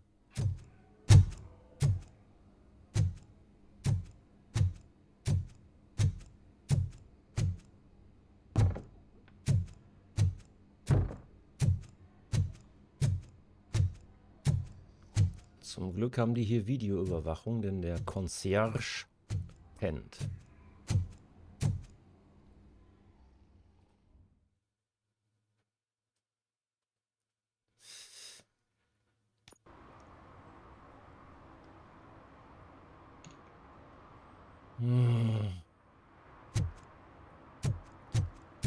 Ich bin ja eher in Ballerlaune, aber ich muss natürlich jetzt hier aufklären. Das hat ja mit dem Wahlkampf zu tun. Das müssen wir natürlich untersuchen. Alles andere wäre fahrlässig.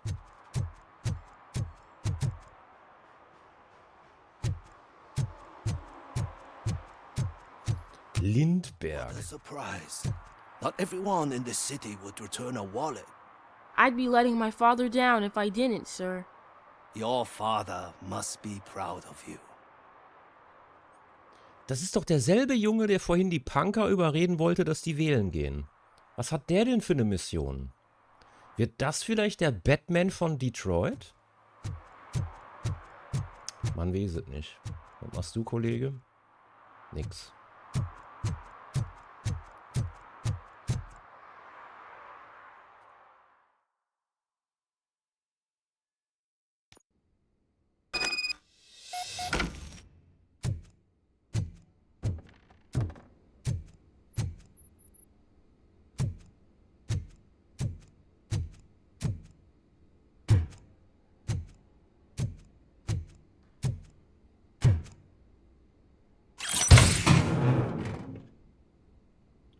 Es lohnt sich, in die Ecken zu gucken.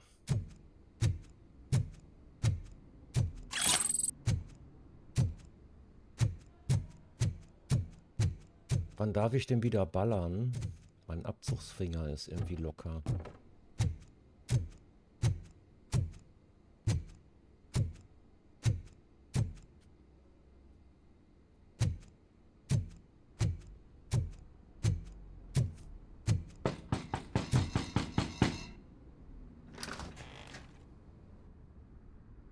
Are you Gloria Lindbergh from Mayor Kuzak's office? So OCP is using less and less subtle methods to intimidate us. What do you want? I am here to ask questions about Simon Page. He's my political opponent. I have nothing more to say about him. Mr. Page was murdered last night. Oh, too bad for him. I kind of liked him. So why are you here? We have reason to believe that you are involved. On what basis? Ich glaube, ich bin drauf gekommen. Ich guck mal eben nach. Lindbergh, das ist doch der Typ, der mit dem Flugzeug über den Atlantik geflogen ist, oder? Lindbergh, Flugzeug.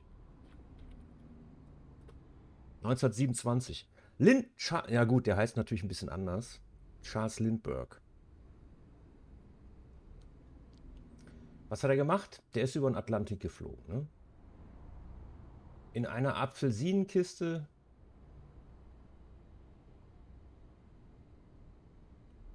Moment mal, vertue ich mich?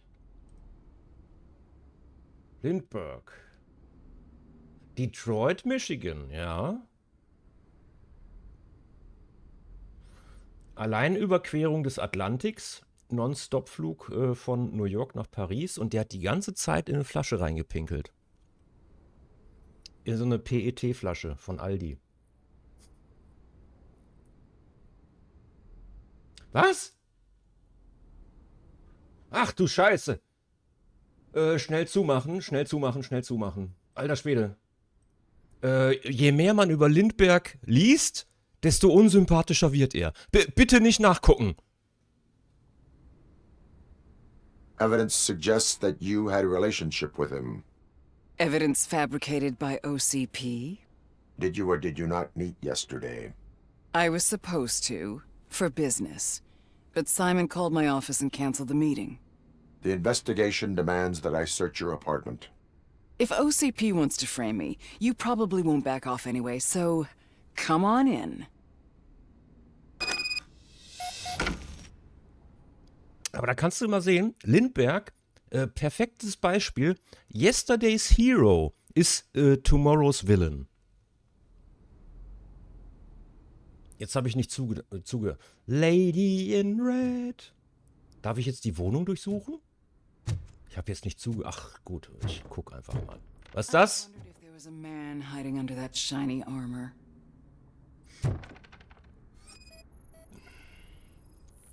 I have a second glass if you want to loosen up. Robocop trinkt nicht mehr, aber danke für das Angebot.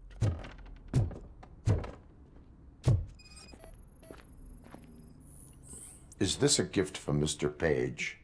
He gave them to me when we met. He was probably trying to buy his way into my favor. I lost the second one.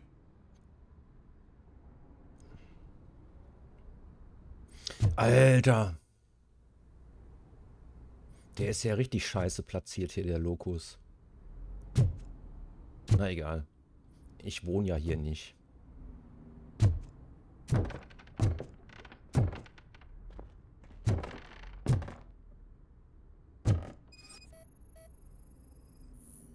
I have a prescription for them. I can't fall asleep when I'm alone in bed.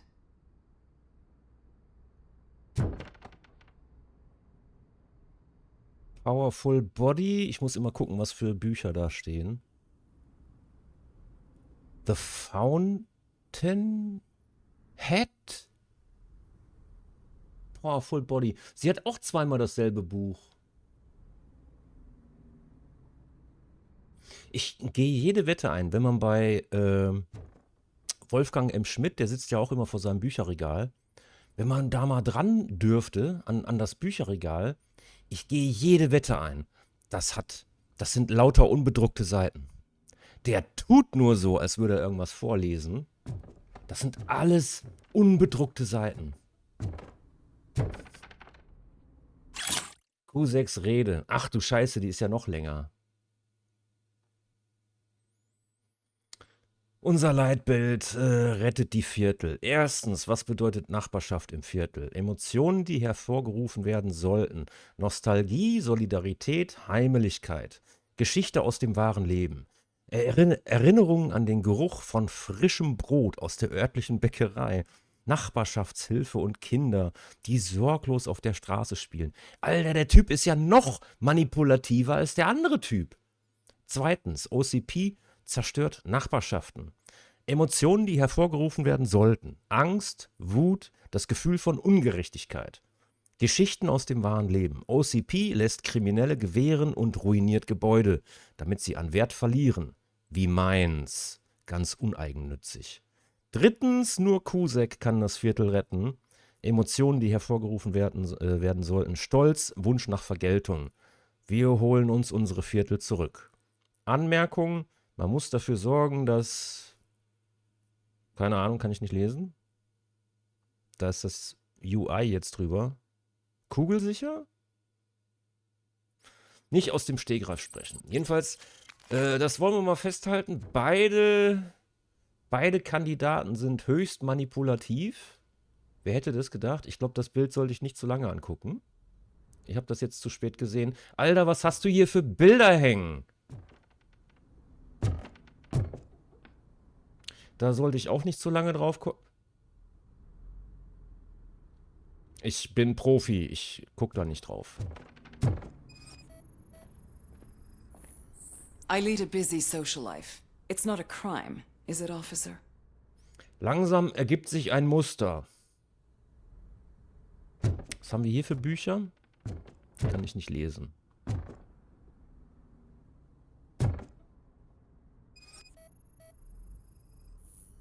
I have various hobbies.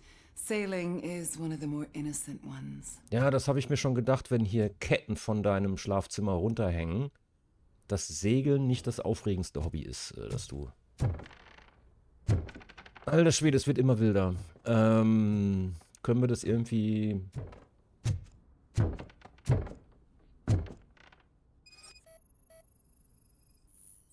Do you like it, officer? Such strong hands can probably tie strong knots. So, am I under arrest? Maybe you want to cuff me?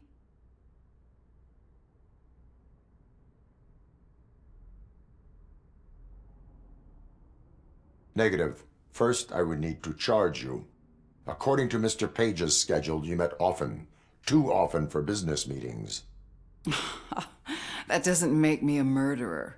Simon contacted me a month ago. He wanted me to join Mills's campaign office. We slept together a couple of times, and there was something electrifying about it. Secrecy, his connections with OCP, the consequences if we were found out. And we were. His assistant figured it out. She must have reported us, and OCP killed him.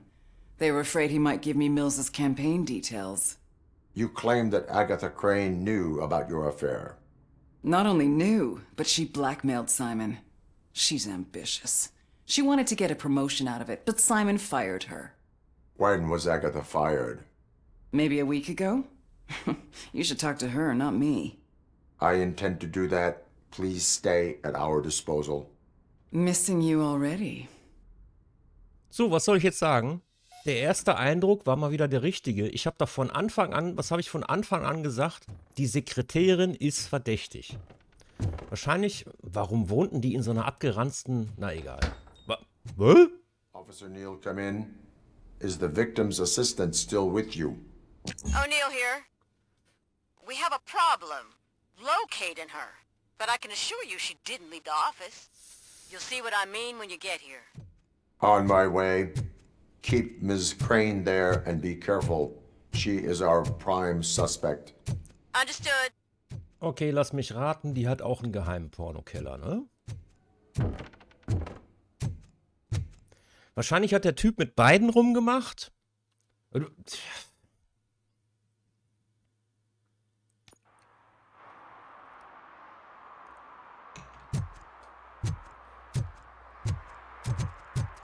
Das klären wir auf. Aber restlos.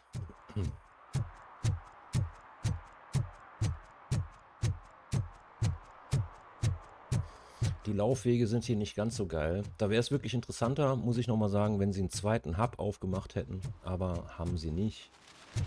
Ich verstehe warum. Ich wünsche mir trotzdem einen zweiten Hub. Ist das ein beabsichtigter Effekt? Wahrscheinlich nicht, ne? Man darf nicht zu genau hingucken.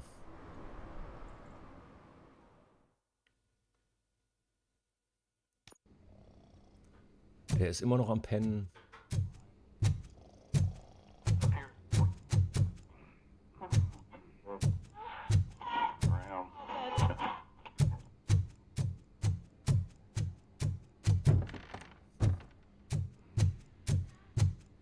So, Pornokeller Nummer 2.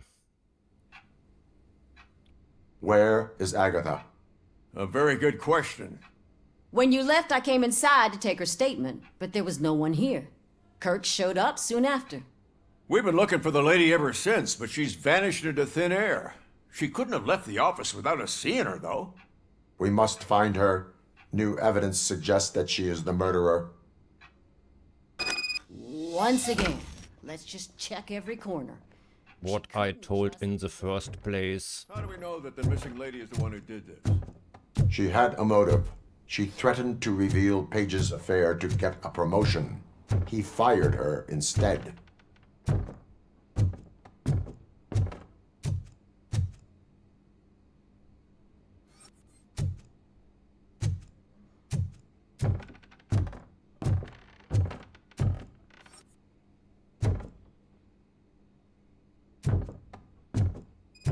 Ah, der alte Knopf am Schreibtisch. A secret button hidden in the desk. This is getting more interesting. As long as it's not red, I think we can... The case of the mysterious disappearance solved. Now all we have to do is open that door. It looks like she used a computer. Maybe we can find something there.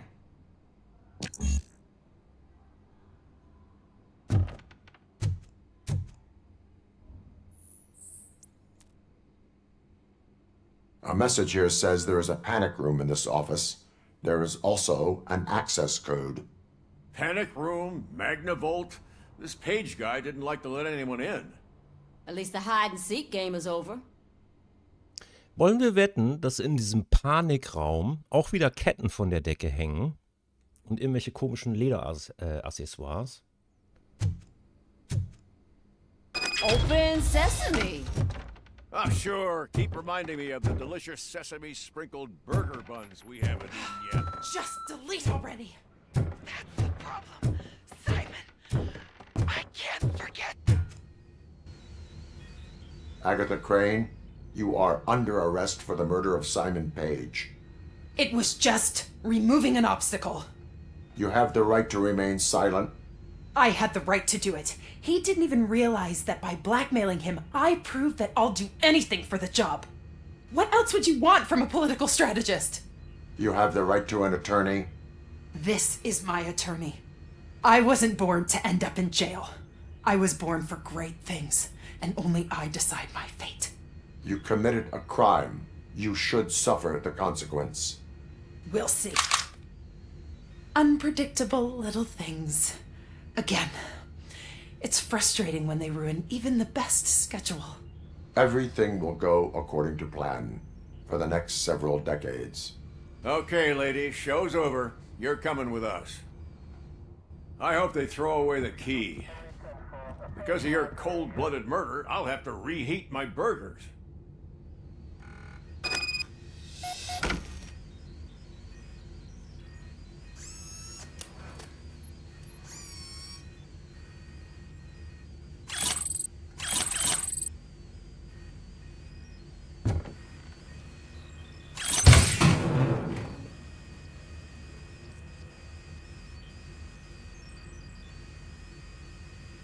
So, wieder mal bestätigt. Herausragende Menschenkenntnis. Ich habe von Anfang an gesagt, die Sekretärin ist der Mörder, die Mörderin.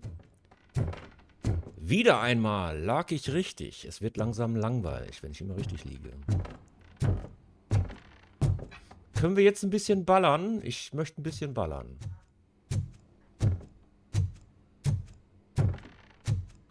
Aber gegen ungepanzerte Typen. Da macht das mehr Spaß.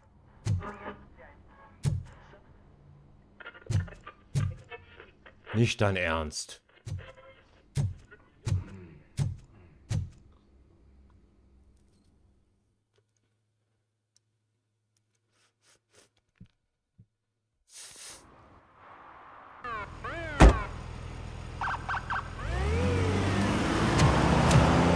In die Grube mit ihr! So, zurück zur Küberspur. Küberspur, Küberspur. Du, du, du, du.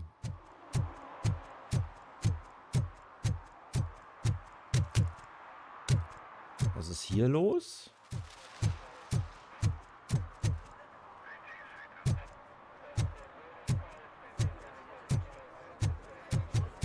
Nichts, okay.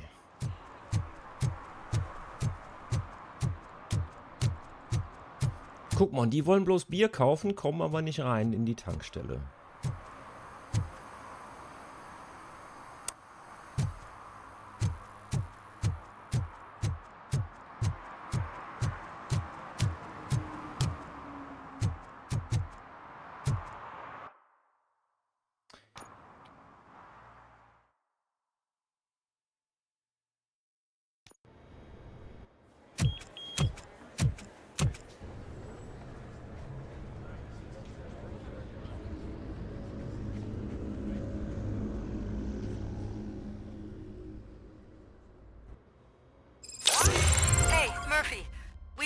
analyzing the files that you sent us. And it turns out that the data from your evaluations have been used to prepare an afterlife presentation. And get this, it's taking place right now. To put a cherry on top, the old man is in attendance. Just find where the afterlife presentation is taking place, and you'll catch the old man red-handed. That is how I prefer to catch criminals. Das macht ja total Sinn. Jetzt macht auf einmal alles Sinn. Der hat ja Angst vorm Sterben. Der steht kurz vorm Abnippeln. Das heißt, der will sich wahrscheinlich auch in so einen Robokörper hier überspielen lassen, sein Bewusstsein. Ich gehe mal da durch. Waren die OCP-Flaggen nicht eigentlich rot? Oder vertut ich mich? Gibt's hier gibt's hier Broschüren?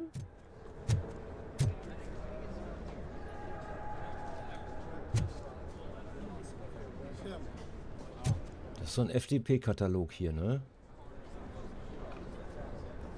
Der Markt regelt das mit einer Schrotflinte.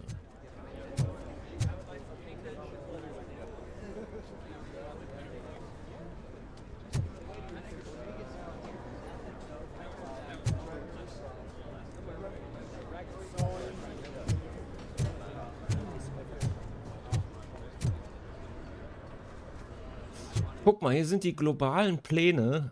Habe ich ja ganz am Anfang schon gesagt. Es braucht halt bei der Privatisierung muss man halt sorgfältig vorgehen. Ne? Das darf nicht aufgesplittet werden. Das Wichtigste bei der Privatisierung ist, dass ein Konzern einfach alles kontrolliert. Dann profitieren alle, der Konzern und die Shareholder. Das ist die Hauptsache. Und alle anderen haben auch was davon.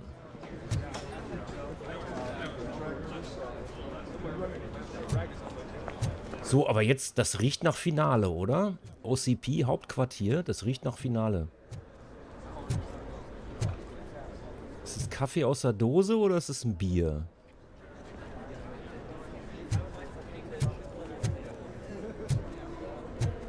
Riecht schon irgendwie nach Finale, oder?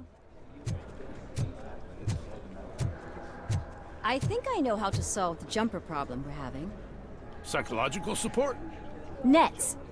I will present my solution at today's meeting.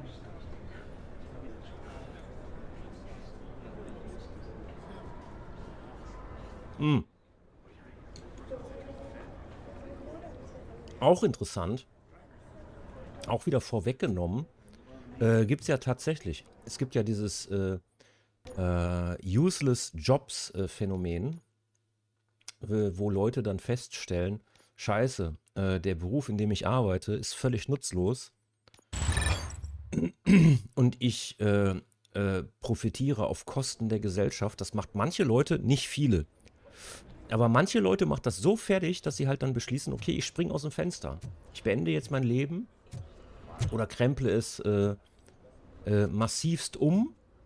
Es gibt ja so ein paar Wall Street hier, die Börsenwichser. Da gibt es ja ein paar Aussteiger, die gesagt haben, okay, Aktienhandel ist das größte Übel der Welt und wir müssten es eigentlich sofort abschaffen. Das sind aber, glaube ich, Ausnahmen. I know who you are, lady. You broke into the security room. You're up to something. Guck mal, unsere Lieblingsreporterin ist auch hier. Die Lage spitzt sich zu. Das ist eine Kackfrisur.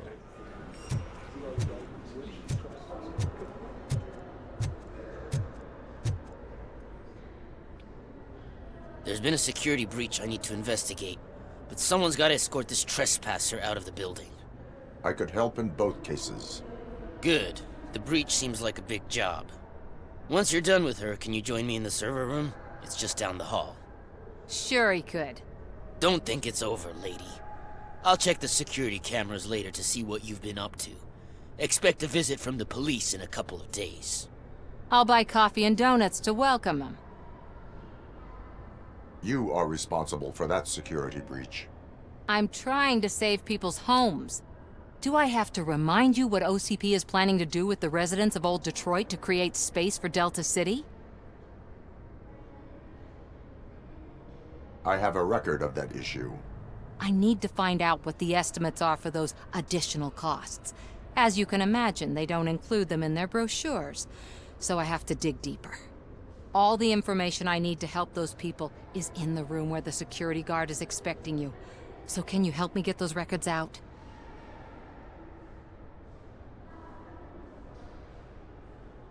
I will not let OCP hustle innocent people.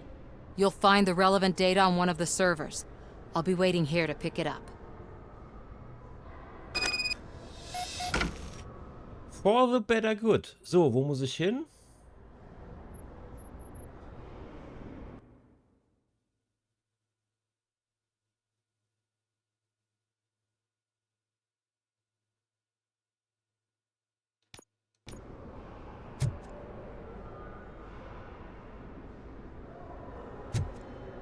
Da lang?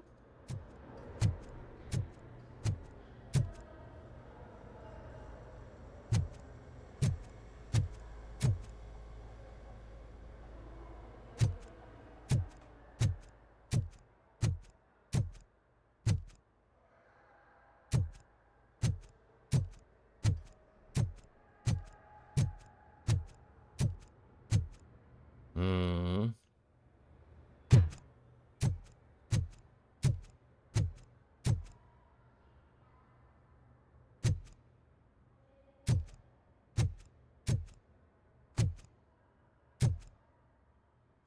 Ja, wie soll ich denn das machen? Bin ich hier falsch?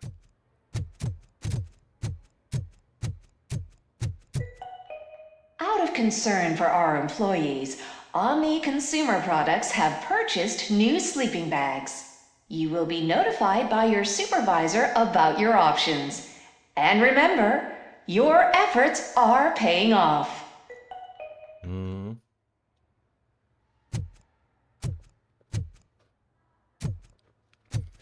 Gute Idee. Ich gehe, glaube ich, auch mal aufs Klo.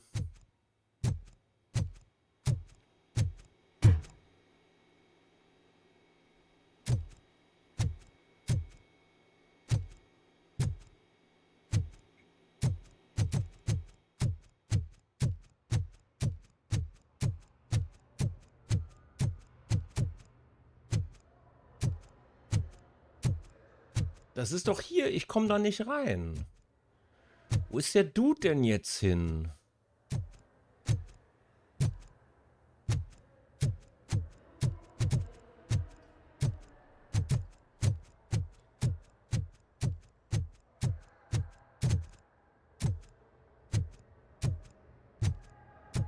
You didn't send a summary message. Always send a summary to protect yourself. Now the guy will present your idea as his own.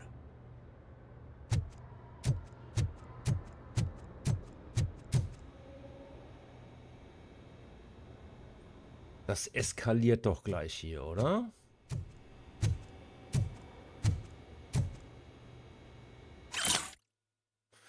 Verschwundene Büroausstattung. Wer auch immer sich meinen Tacker ausgeborgt hat, ganz schön mutig von dir, Freundchen. Besonders, wenn man bedenkt, dass die Firma so alles über einen Diebstahl von Bürozubehör zu sagen hat. Was die Firma so alles über den Diebstahl von Bürozubehör zu sagen hat. Wenn das nochmal passiert, melde ich die Sache. Du hast sicher nicht genug Arsch in der Hose, die Konsequenzen zu tragen, Kollege. Der Fall des gestohlenen Tackers. Guck mal, ist das Raufaser oder ist es was anderes? Toilettenanfrage Nummer 1. Wir alle streben nach höheren Positionen, aber ich möchte eine gewisse Person in diesem Raum daran erinnern, dass das Hereinschleichen in die Toilette der Führungskräfte für Mitarbeiter der unteren Dienstgrade untersagt ist. Das nächste Mal werde ich die zuständigen Behörden informieren. Ja, das ist die schöne neue Welt. Da wirst du selbst beim Urinieren beobachtet. Und wehe, du urinierst nicht so, wie es von der Firma vorgesehen ist. Toilettenanfrage Nummer 2. Das war eine Belohnung für effektive Arbeit. Beneidenswert. Verstehe ich nicht. Ich muss einmal Pipi machen. Und dann muss ich rausfinden, guck mal, die lieben, guck mal, der wirkt überhaupt nicht verzweifelt, der liebt seinen Job.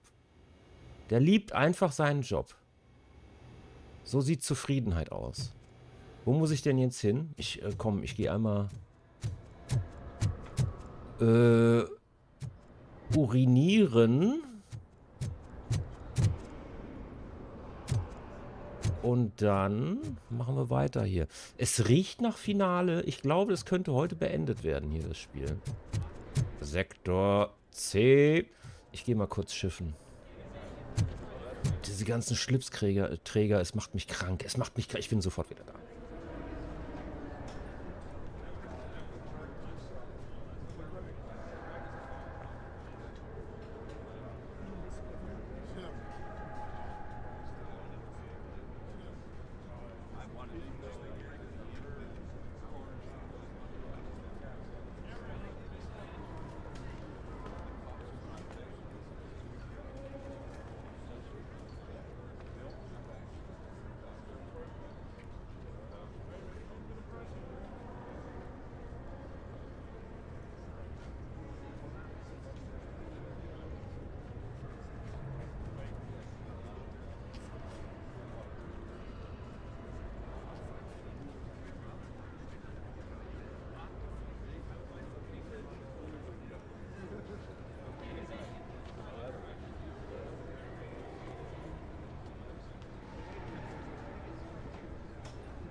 Man will uns das natürlich anders verkaufen, aber Opportunisten sind ein ganz, ganz schlimmer Menschenschlag. Die gehen über Leichen.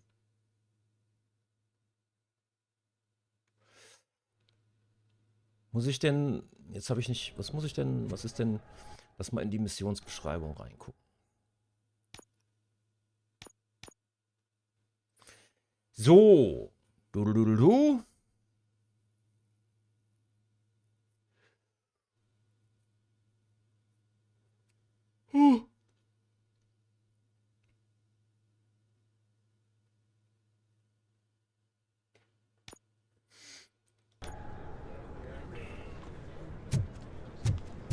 Dann lass uns der Reporterin doch einfach ihre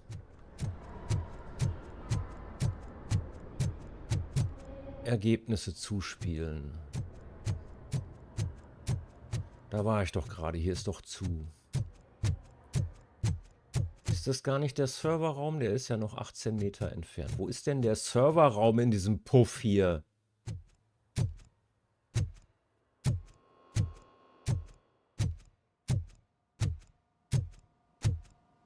Komme ich ärgerlich rüber? Ich bin gar nicht ärgerlich.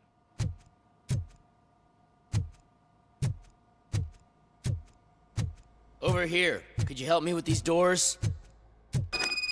Nur widerstrebend.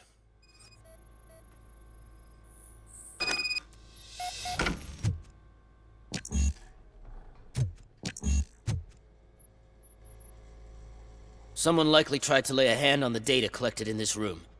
The security breach caused them to lock down. Can you open them? I need permission to enter the restricted area and damage OCP property. Do whatever it takes.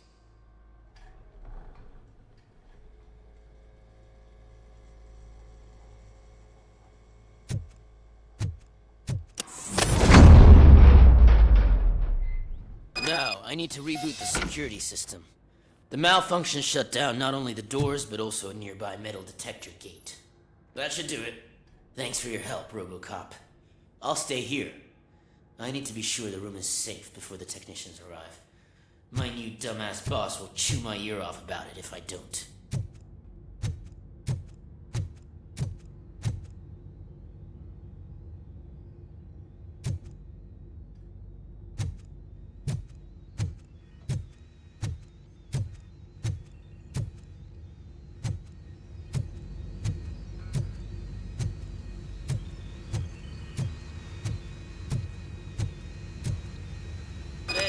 touch that computer. If the technicians figure out that someone was messing with it, they'll be pissed.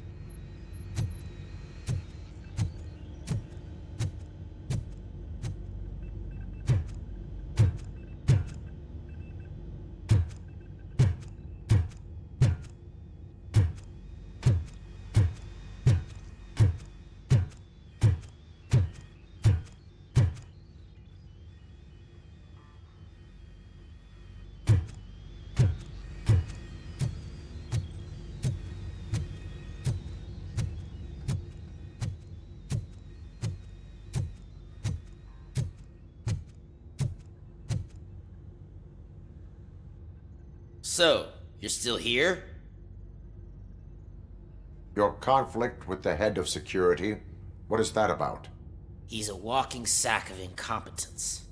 For example, he put this metal detector gate nearby with no one to supervise it. So that means I have to run and check it every time it beeps. And don't even get me started on the door codes. I think I can tell you that. You're an OCP cop, right? My boss made it so the new security code for each door is always some number that you can easily find around the door. Thank God the doors aren't locked with keys. He'd probably make us leave keys under doormats. Your conflict with the head of security, what is that about? He's a walking sack of incompetence. For example, he put this metal detector gate nearby with no one to supervise it. So that means I have to run and check it every time it beeps. And don't even get me started on the door codes. Ich dachte, die Reporterin schleicht sich jetzt rein. My boss made it so the new security code for each door is always some number that you can easily find around the door. Thank God the doors aren't locked with keys. He'd probably make us leave keys under doormats. Zum Glück mussten wir uns das jetzt nicht zweimal anhören. My duty awaits. Ich hätte ja übrigens sehr gerne God of War Ragnarök, hier den DLC, den kostenlosen DLC, gezockt. Aber ich habe keinen Platz auf der Festplatte. Deshalb muss das leider heute ausfallen.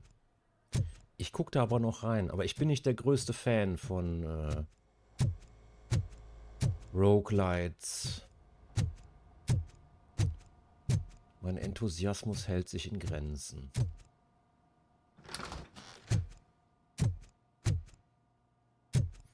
Können wir nicht gleich wieder ballern? Ich möchte auf irgendwen schießen. Vorzugsweise natürlich auf die bösen Buben.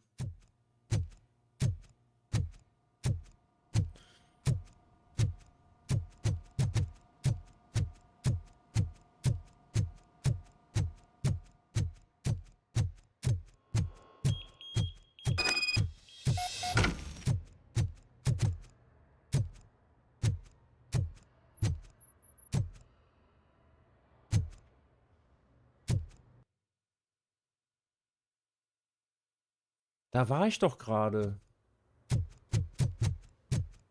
Ach so, ich verstehe.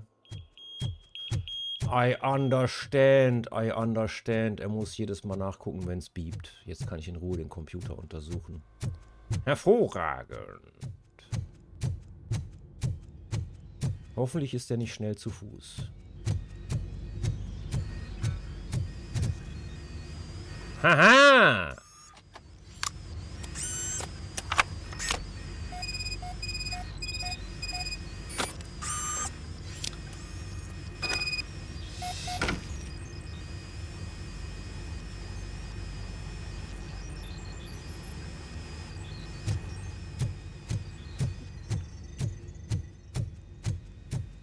.81 Gigawatt?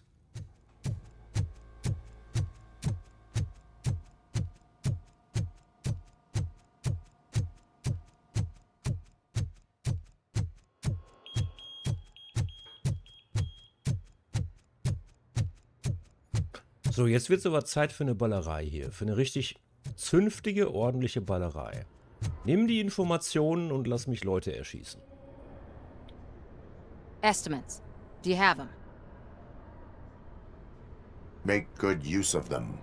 You helped a lot of people with this, Murphy. But there is one more issue.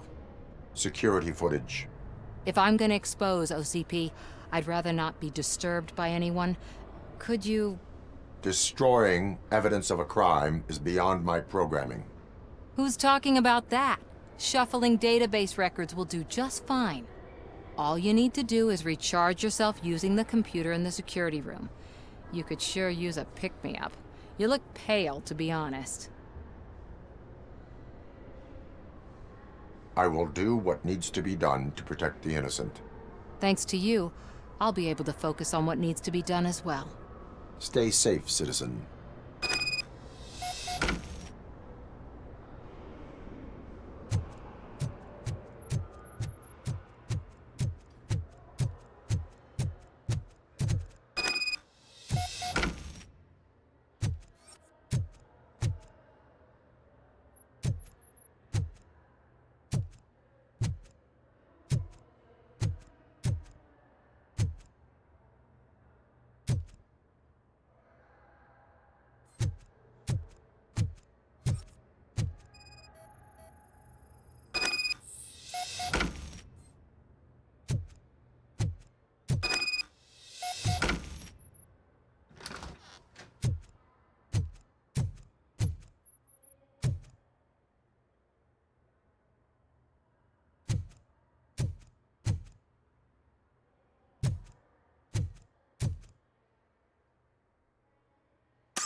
I did some shuffling. Thank you. The people of old Detroit will not forget what you've done for them.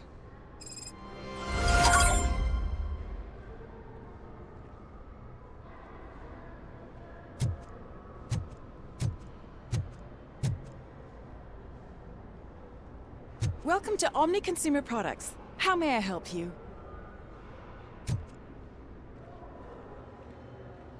A meeting regarding afterlife is taking place right now. I want to know where. Let me check. Yes, that would be the executive conference room on the top floor. The elevators are behind me. But I'm looking at the guest list and I'm not seeing your name. I will be the highlight.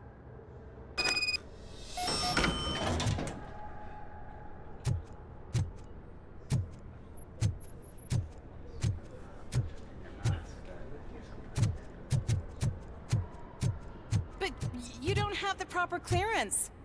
You won't be able to access the elevators. Sir! Sir!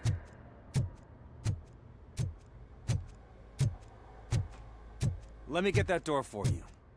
I saw that whole scene. The way they treated you. Not on my watch. Going up?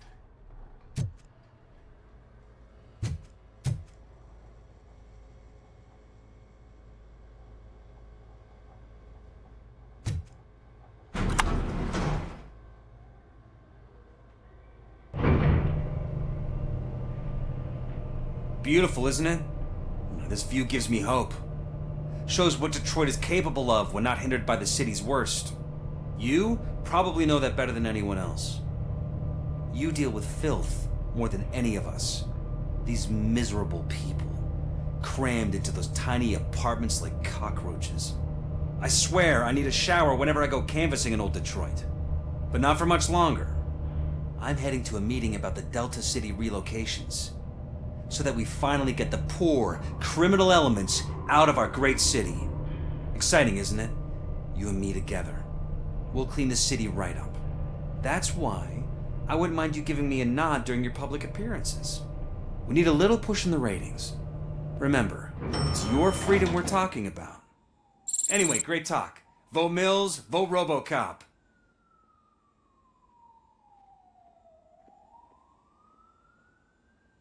Was für ein Arschloch. Darf ich jetzt noch auf irgendwas schießen?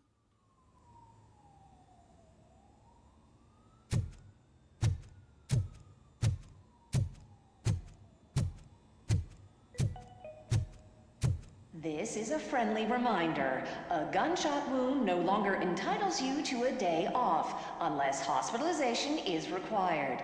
Thank you.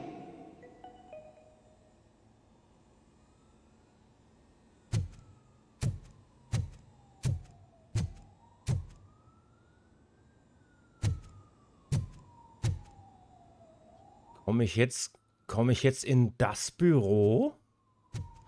Es ist das Büro mit der Tür.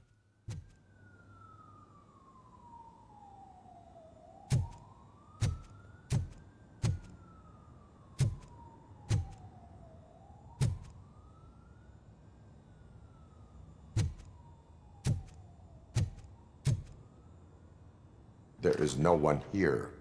What? Look around. See if we're missing something.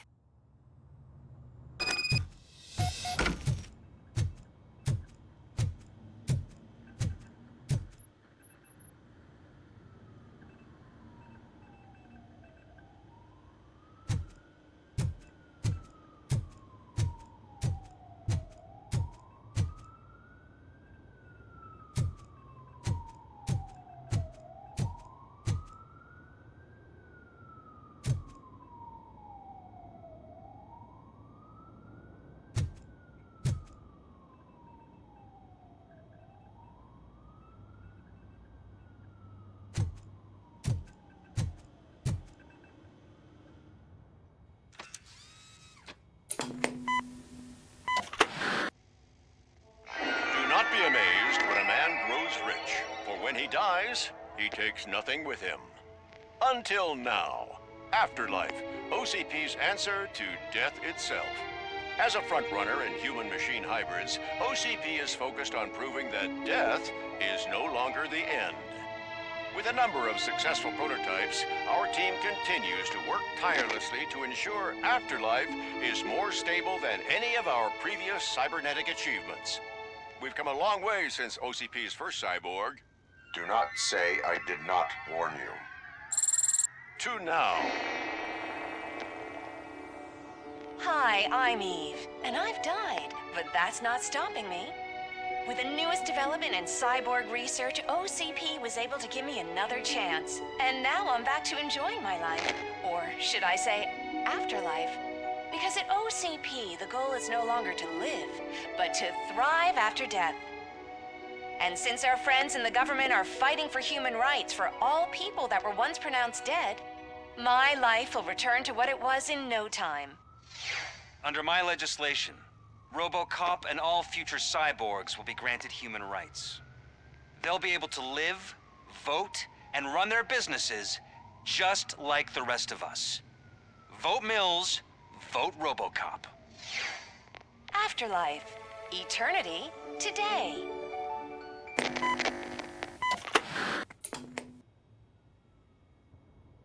Oh, sorry, I didn't know someone was here. Eve? It's actually Meg. Are you like me? So you've seen the ad, huh? Sorry, I'm not a robot. Just a commercial actress. I've been a face for a lot of stinkers, but good luck selling Afterlife. Technology that won't be available to us for the next 100 years or so, I've heard. Where is everyone? From what I understand, the old man canceled the meeting last minute. I don't know why no one tells me anything around here. So he is behind all of it? Who else would authorize funding of such a pretentious project?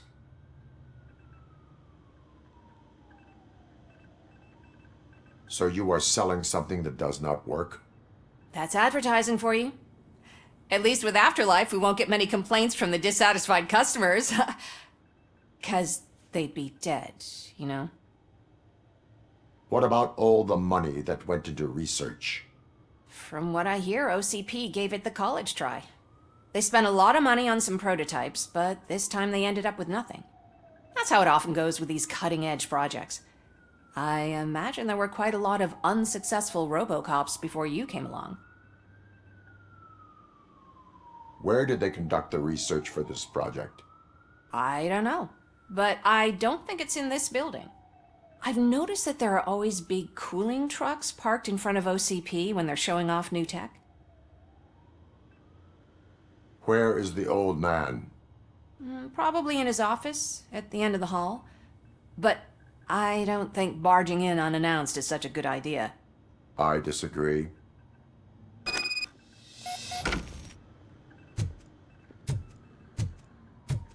Suit yourself.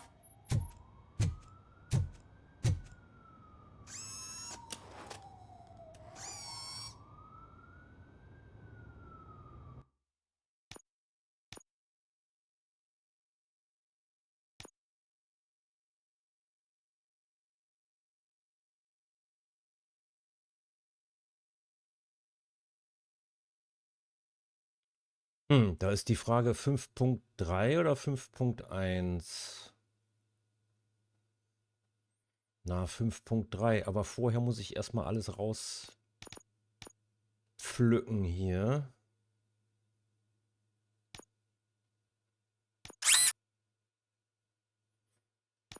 .3, ja klar, die nehmen wir. Okay, was haben wir? Da ist der, okay. Das heißt, wir brauchen hier eine Sackgasse.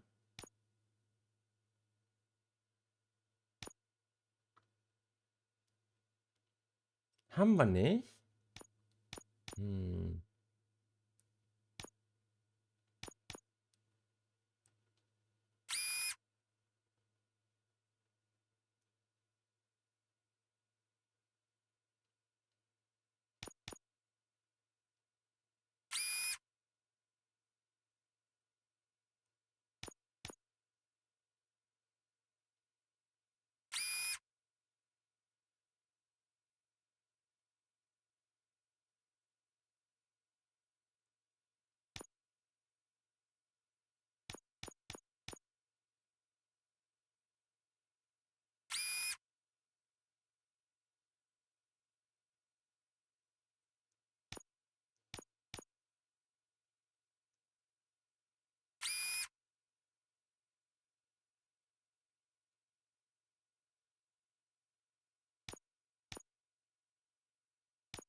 Egal, den nehme ich mit. Ich will dich nicht zu lange in dem Menü rumhampeln.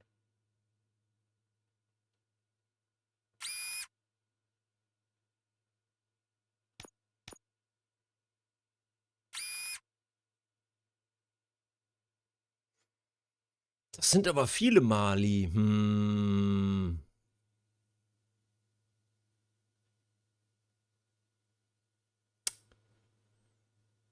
Da können wir noch was machen.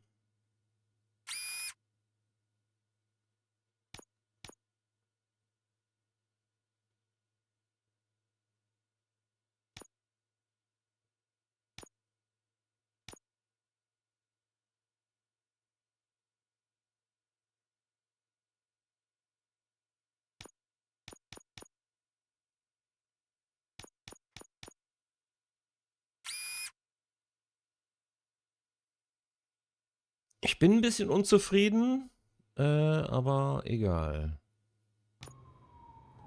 Mal gucken, kommt jetzt das Ende? Und warum liegt hier eigentlich, warum ist hier so ein Käfig? Can someone take this robot away from here? I'm trying to work. Ja, sehe ich.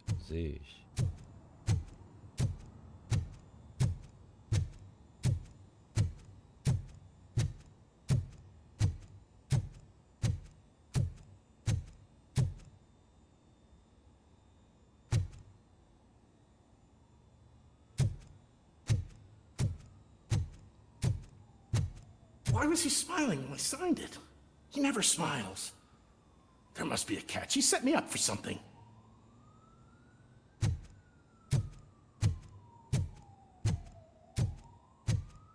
Do you think they hung it upside down?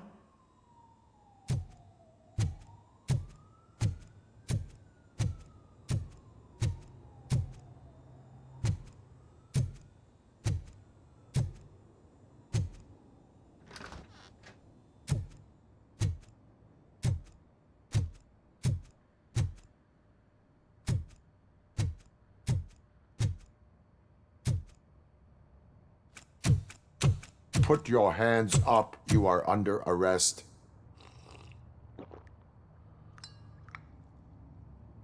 That's no way to talk to an acting CEO. You didn't come here to congratulate me? So, you haven't heard. It's been on every channel for the past hour. Watch some TV once in a while. Life's passing you by. As the former CEO of Omni Consumer Products passed away earlier this morning, we at Channel 9 are deeply saddened by this horrific tragedy. Our condolences go out to the OCP family in these dark times. In other news, why do balloons make that popping sound? About time the old man kicked the bucket. A Japanese company is already eyeing to buy us out. The way he was managing the company lately, he'd basically run it to the ground, especially with his personal projects. Afterlife. Oh, you heard about that too. How desperate. Just die gracefully, you old fuck. But don't you worry about it. As an acting CEO, I'm putting a stop to all of OCP's unnecessary expenses. And that includes all of the old man's pet projects. So say bye-bye to Afterlife, and Delta City for that matter.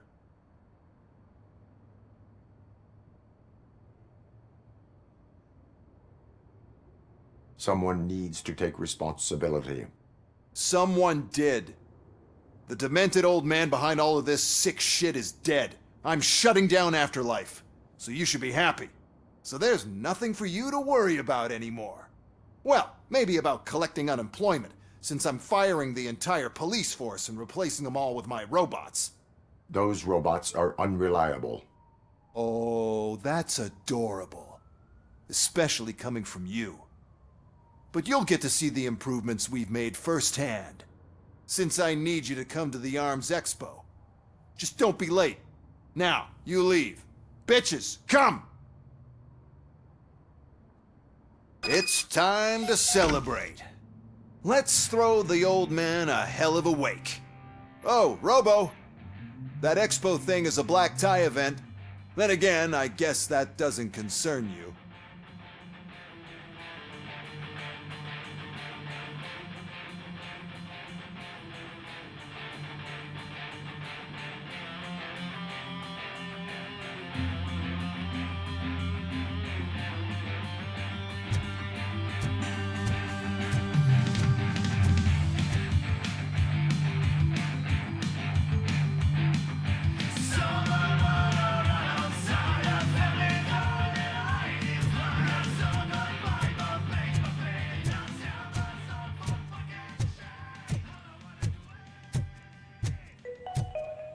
Because of the tragedy that has struck our company, you will be informed by your superiors about the recommended ways to experience mourning. The meeting is not included as work time.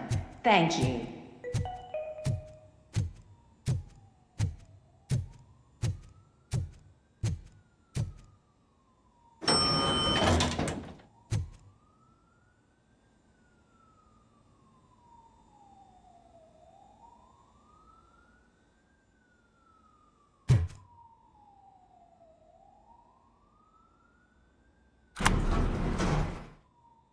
The old man is dead. Yeah, I just heard. So what do we do about Afterlife? Becker is shutting it down. Not the only thing he's shutting down. I just got a call from the precinct. Everyone's been fired. So what now? What about Wendell? We wait for his move. He'll be desperate. I bet he'll try to get as many supplies as he can before his money runs out. But where will he go to do that? The Detroit Arms Expo. Shit, that's right around the corner. I could go there. No. Stay with Dr. Blanche. Becca wants me to attend the expo. This way, I can keep an eye on unwanted guests. I hear you.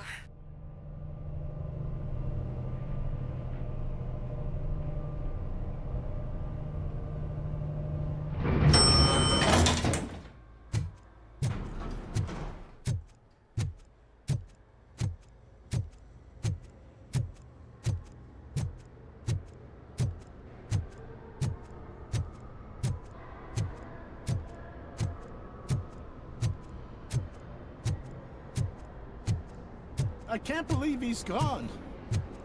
He was so young.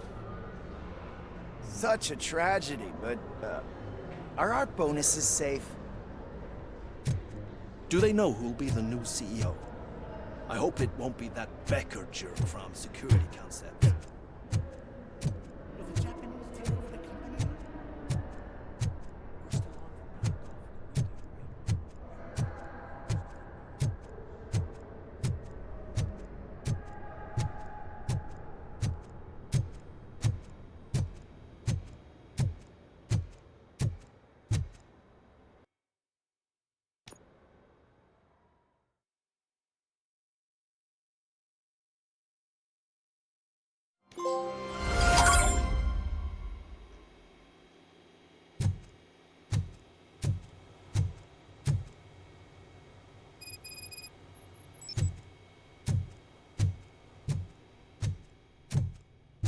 Here?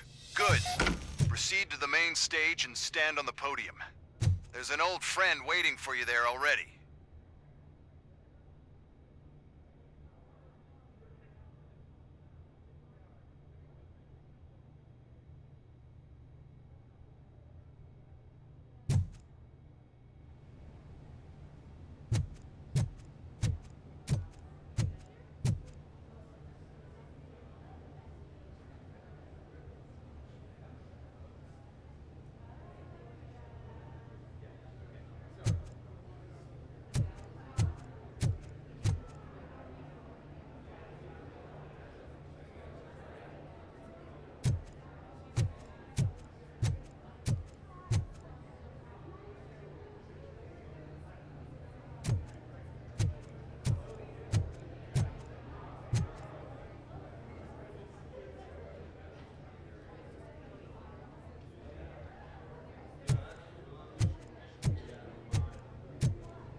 We have to be on the lookout for Antonovsky. Do you ever just stop? We won, so smile. Okay, don't smile, creeping me out. It's showtime. Welcome, everyone, to the Detroit Arms Expo, where we will show you the newest, hottest advancements in urban warfare. Thank you. Thank you. Now, please, before we proceed, let's take a moment to honor the man who made all of this possible. So join me in a minute of silence. Now, let's start the party. OCP has always been the pioneer pushing the limits of what's been possible in security technology. Those efforts gave us Robocop and Robocop 2. That's right. But much like our late CEO, Robocop is the past. And we need to look at the future. Ladies and gentlemen, it is my pleasure to present OCP's newest achievement, the UEDs, Urban Enforcement Droids. A reliable solution to crime with the push of a button.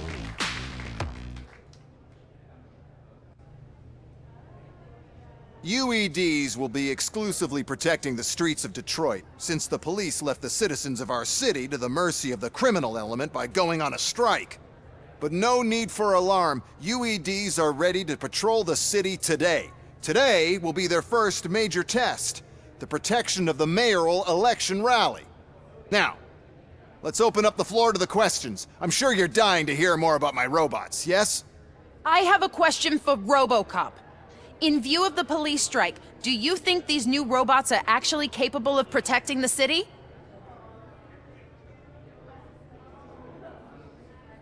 The police did not strike. We were fired.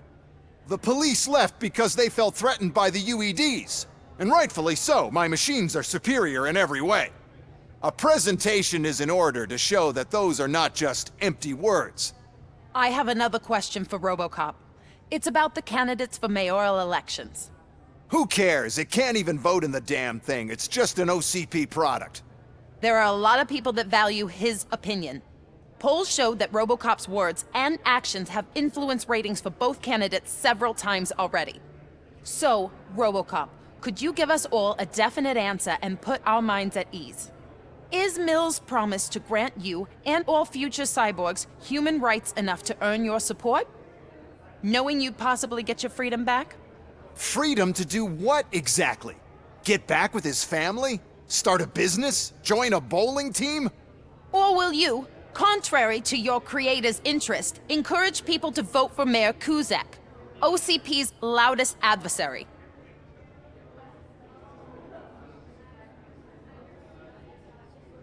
I support no one. That's surprising. Based on your earlier comments, many people came to the conclusion that you were siding with Mills. But I think we can take your statement as a withdrawal of support. Well, there you have it. Now we can get back to why we all gathered here.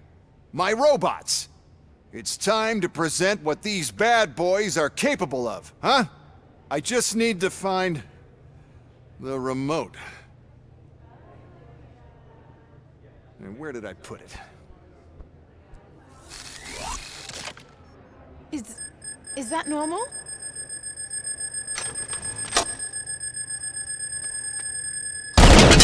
Huh? It's just a prototype. No need to worry. More will come. What the hell are you talking about? What was that? All of you need to leave. What is happening? I lost my remote, that's what's happening. Contain the situation and let me think. How many are there?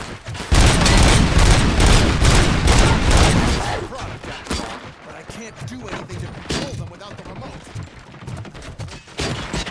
Ceasefire!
Why is this happening?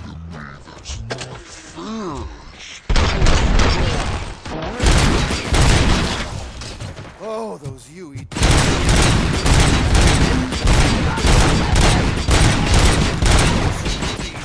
They're such a great product. Why is this happening?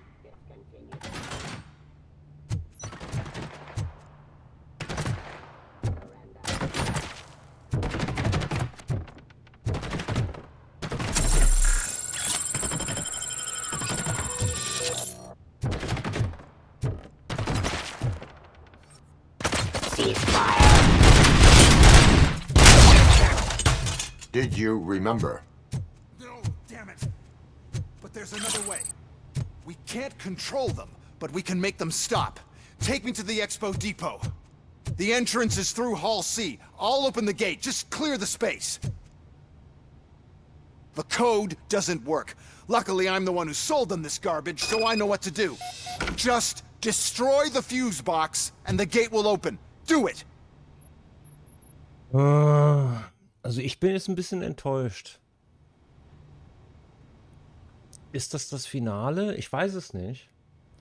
Ich gehe noch mal kurz schiffen. Es wäre ein bisschen blöd, wenn das jetzt das Finale wäre, oder? Na egal, kann man nichts dran machen. Ich bin sofort wieder da. Es geht noch weiter. Ich höre noch nicht auf.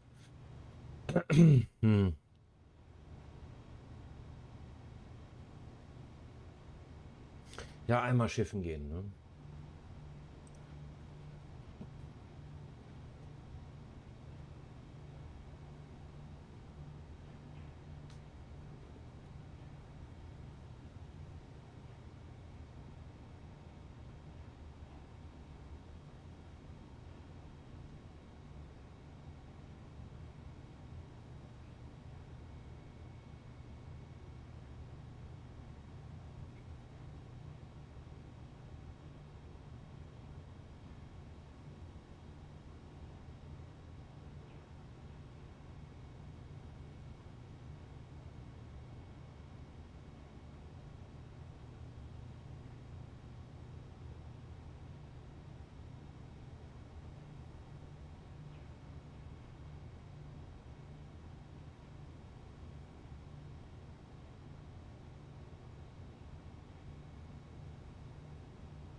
Sollte das das Finale sein? Also, werden wir gleich sehen.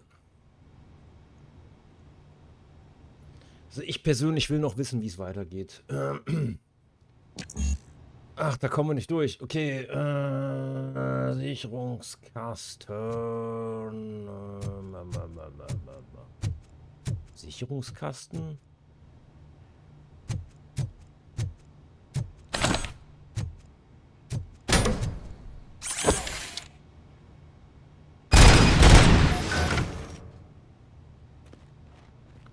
Das war einfach.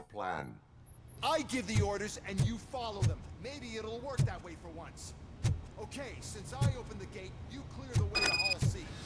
I remember differently. Your memory is glitchy.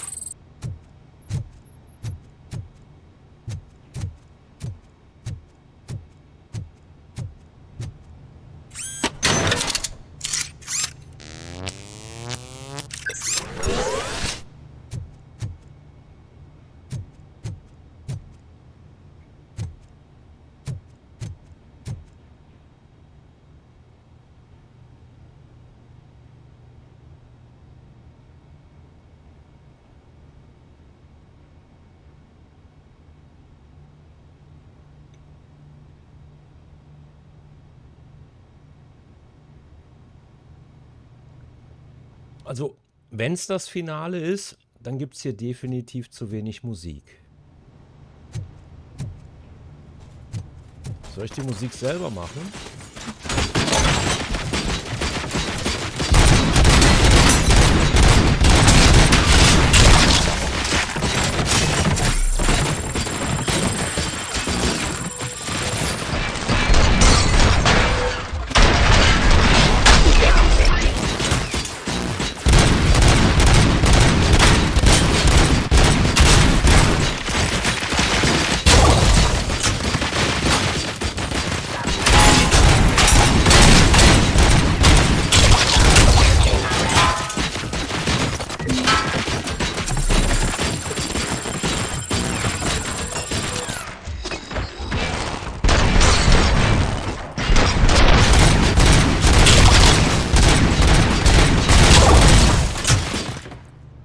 Terminating aggression.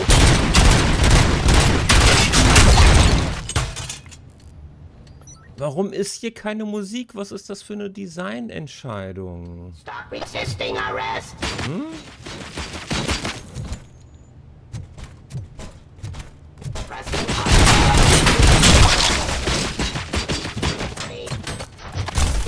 Pacifying criminal.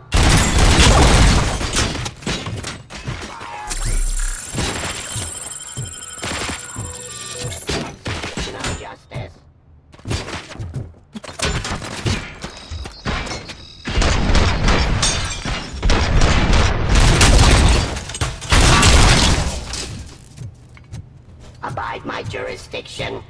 I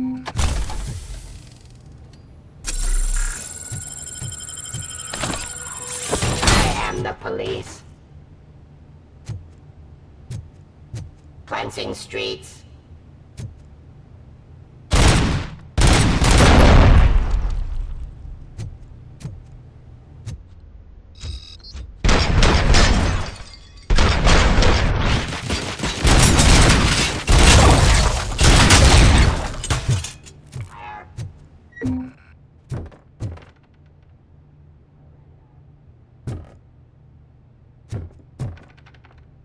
Warum ist hier keine Musik?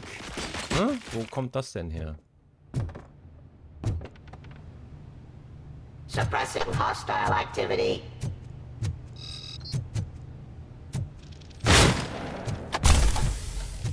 Criminal. Submit to authority.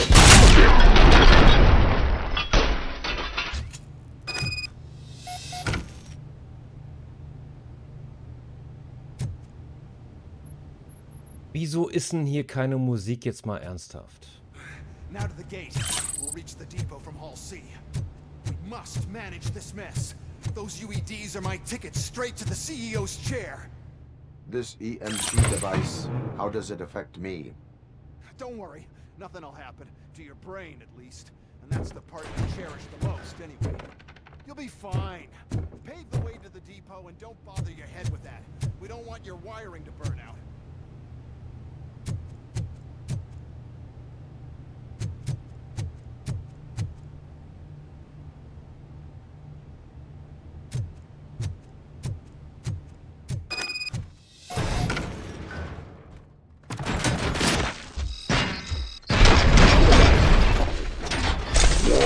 This device. The whole thing was my idea.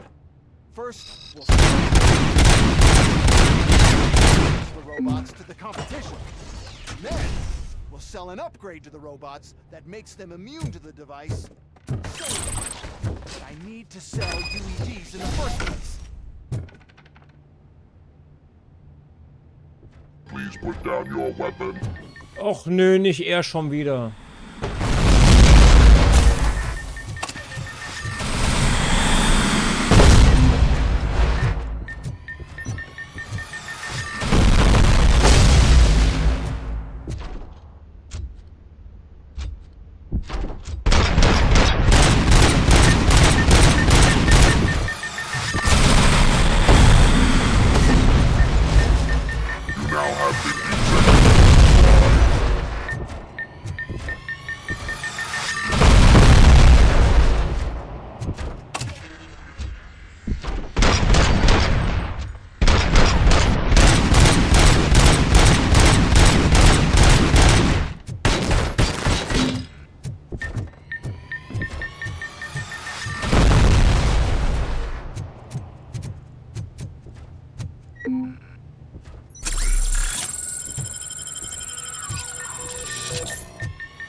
Warum ist da keine Musik drunter? Was ist denn das für eine Pipi-Kacke hier?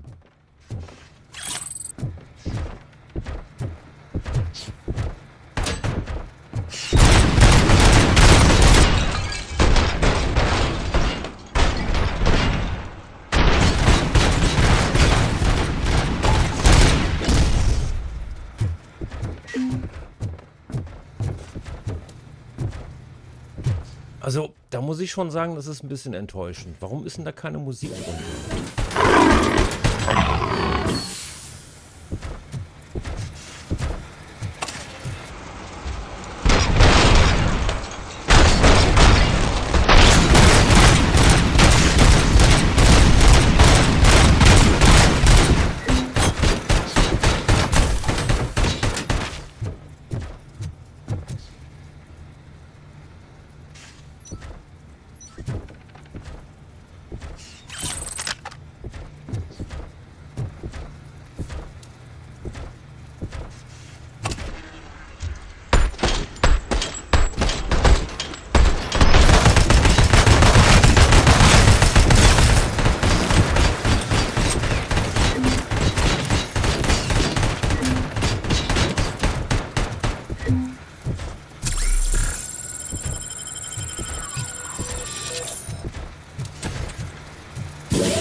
Wäre das nicht viel besser mit Musik?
Also jetzt mal ernsthaft, warum war denn da keine Musik drunter? Da muss doch epische Musik drunter. Ja, und der DAX kann mich am Arsch lecken. Ey, Aktienhandel verbieten, dann wären viele Probleme schon gelöst. Aber nee, wir glauben ja weiterhin. Ja, was?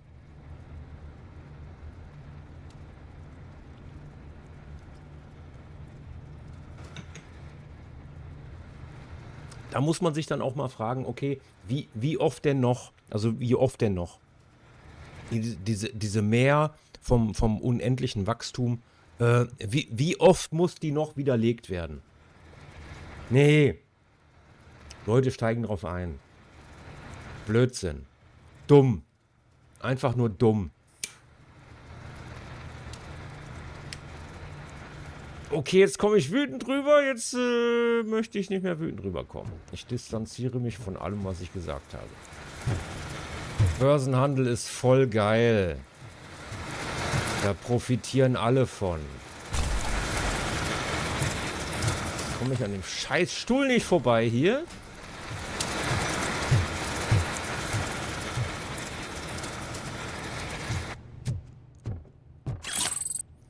Also hier wird Musik schmerzlich vermisst.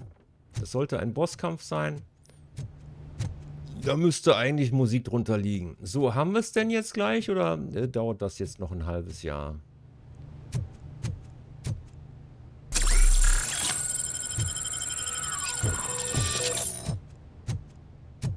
Und was passiert als nächstes? Das ist ja die interessanteste Frage. Was passiert als nächstes? Wie viel kommt noch und was passiert als nächstes?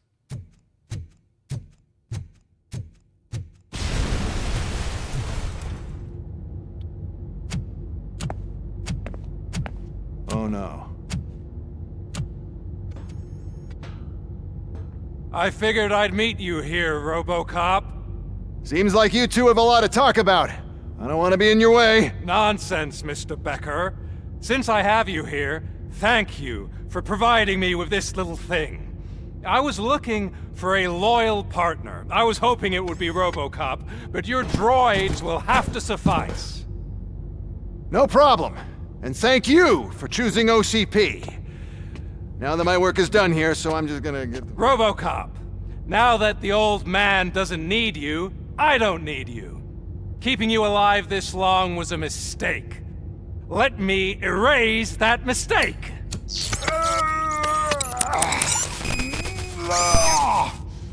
Sorry, I won't be staying to witness this. I need to start packing up the toys. Take care of him.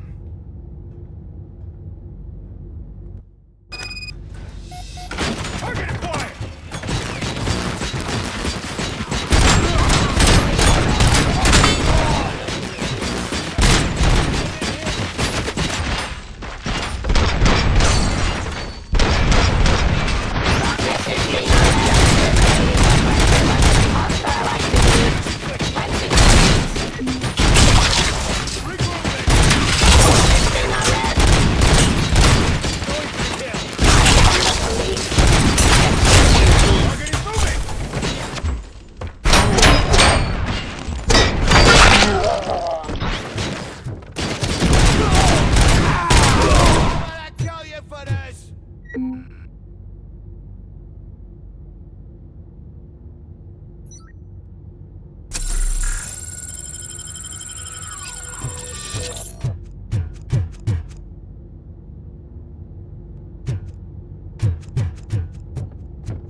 Murphy.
Alex Murphy, we have to fix you.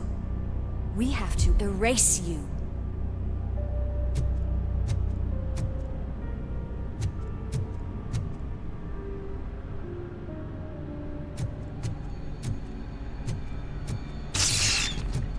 Enemy sighted!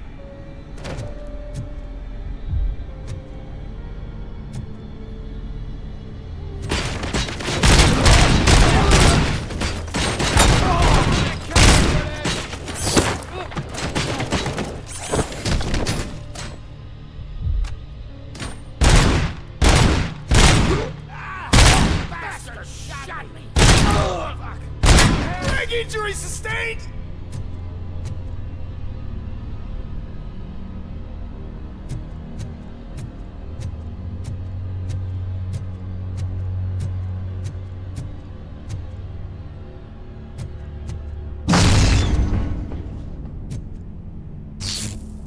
Initiating new tactics.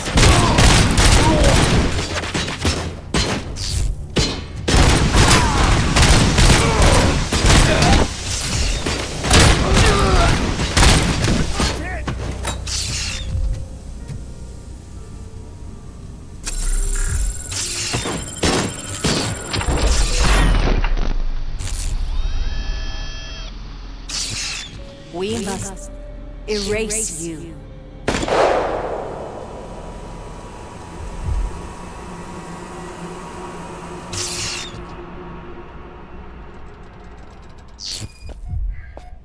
It's actually impressive how stubborn you are. At the same time, it's heartbreaking knowing that you never could have won. Oh, your creators made sure of that. That chip OCP implanted in your brain, the one that was supposed to help you, it served as my collateral. It made sure that you could never touch me. It's activated with this. Oh, but I'm sure you already put that together. The old man wanted me to use it sparingly, as long exposure would melt your brain. Oh, now that's a visual. But since the old man's gone, I can do whatever I want. We packed everything, sir. Splendid. Duty calls. But I'm leaving you with something to remember me by. Good night, Murphy. Oh, it's been exhilarating. Now it's time to take what's mine. The city of Detroit. You're leaving us again? Don't go. Please.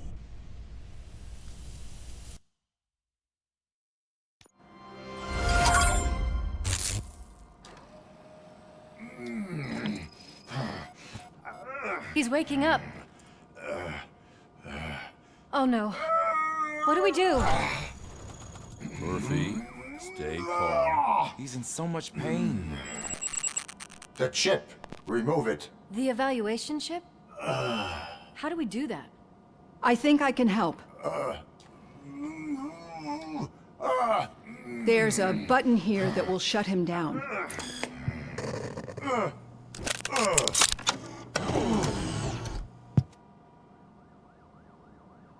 Why is this place so deserted? What's with all the noise? It's Murphy. OCP sabotaged him. That's why Wendell was able to get the upper hand. Why? Robocop's their program. They wanted Robocop's data to use in the Afterlife project. And no wonder. Robocop is the only successful cyborg that OCP has managed to produce. After they got what they needed, they just wanted him out of the way, without getting their hands dirty. Those scumbags. What now? We need to get that chip out. It should be under the helmet. I saw someone take it off once. I think I can do it. What about the chip? It's here, but I don't think I can. Let me. I'm not squeamish. I've done far worse things for far less. There you go, you little bastard. Is this it? Should I turn him back on? Do it. So, Murphy, how you doing? I am doing well, officer. So many familiar faces.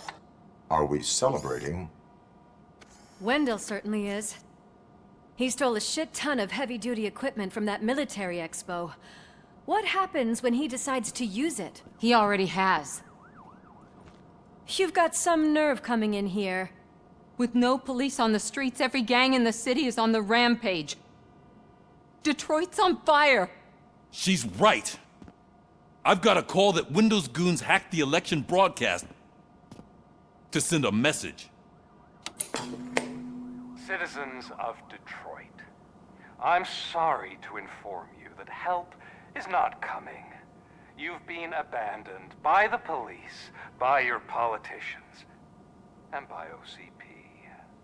They all promised you a better life and tried to give you hope. And where did that lead you? Into the cesspool. I feel your frustration. I empathize with it, but let's not stop there. Let us do the only thing we can.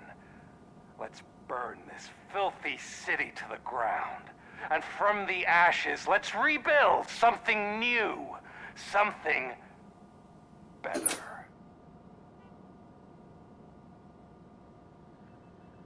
This is bad. Can we do anything about it? I mean, we've all been fired. Never stopped us before. But where do we start? The new mayor is stranded downtown. That's as good a place as any. All right, let's gear up. What do you say, Murphy? I thought you would never ask.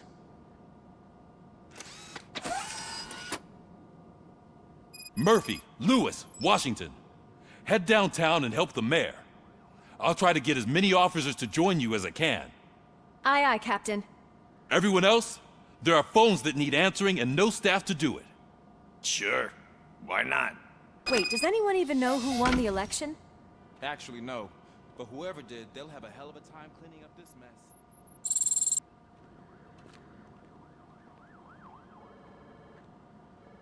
Alter Schwede, das ist immer noch nicht vorbei. Ich dachte, wir gehen in das Finale. Ja, dann muss ich da nächste Woche leider, so leid mir das tut, dann muss ich nächste Woche weitermachen. Ich dachte, das wird heute durchgespielt.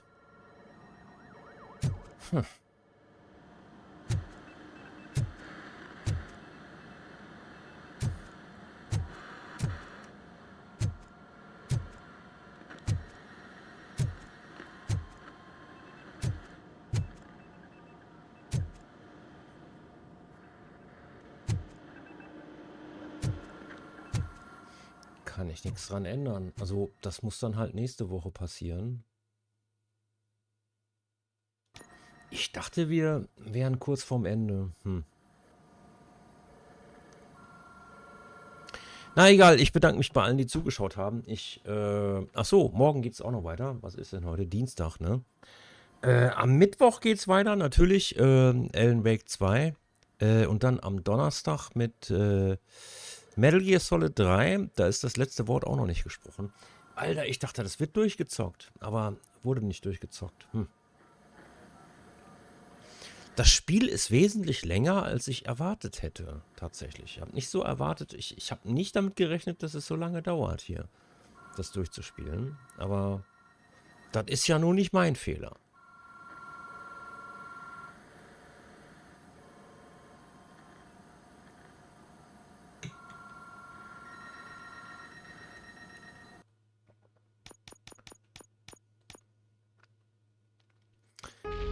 Ich würde es an der Stelle beenden. Ich bedanke mich bei allen, die zugeschaut haben. Morgen bin ich nochmal da. Genau, mit Alan Wake 2. Ich habe eigentlich gar keinen Bock auf Alan Wake 2. Aber es wird gezockt, was auf den Tisch kommt. Tschüss! Moment, hier ist noch der Knopf. Tschüss!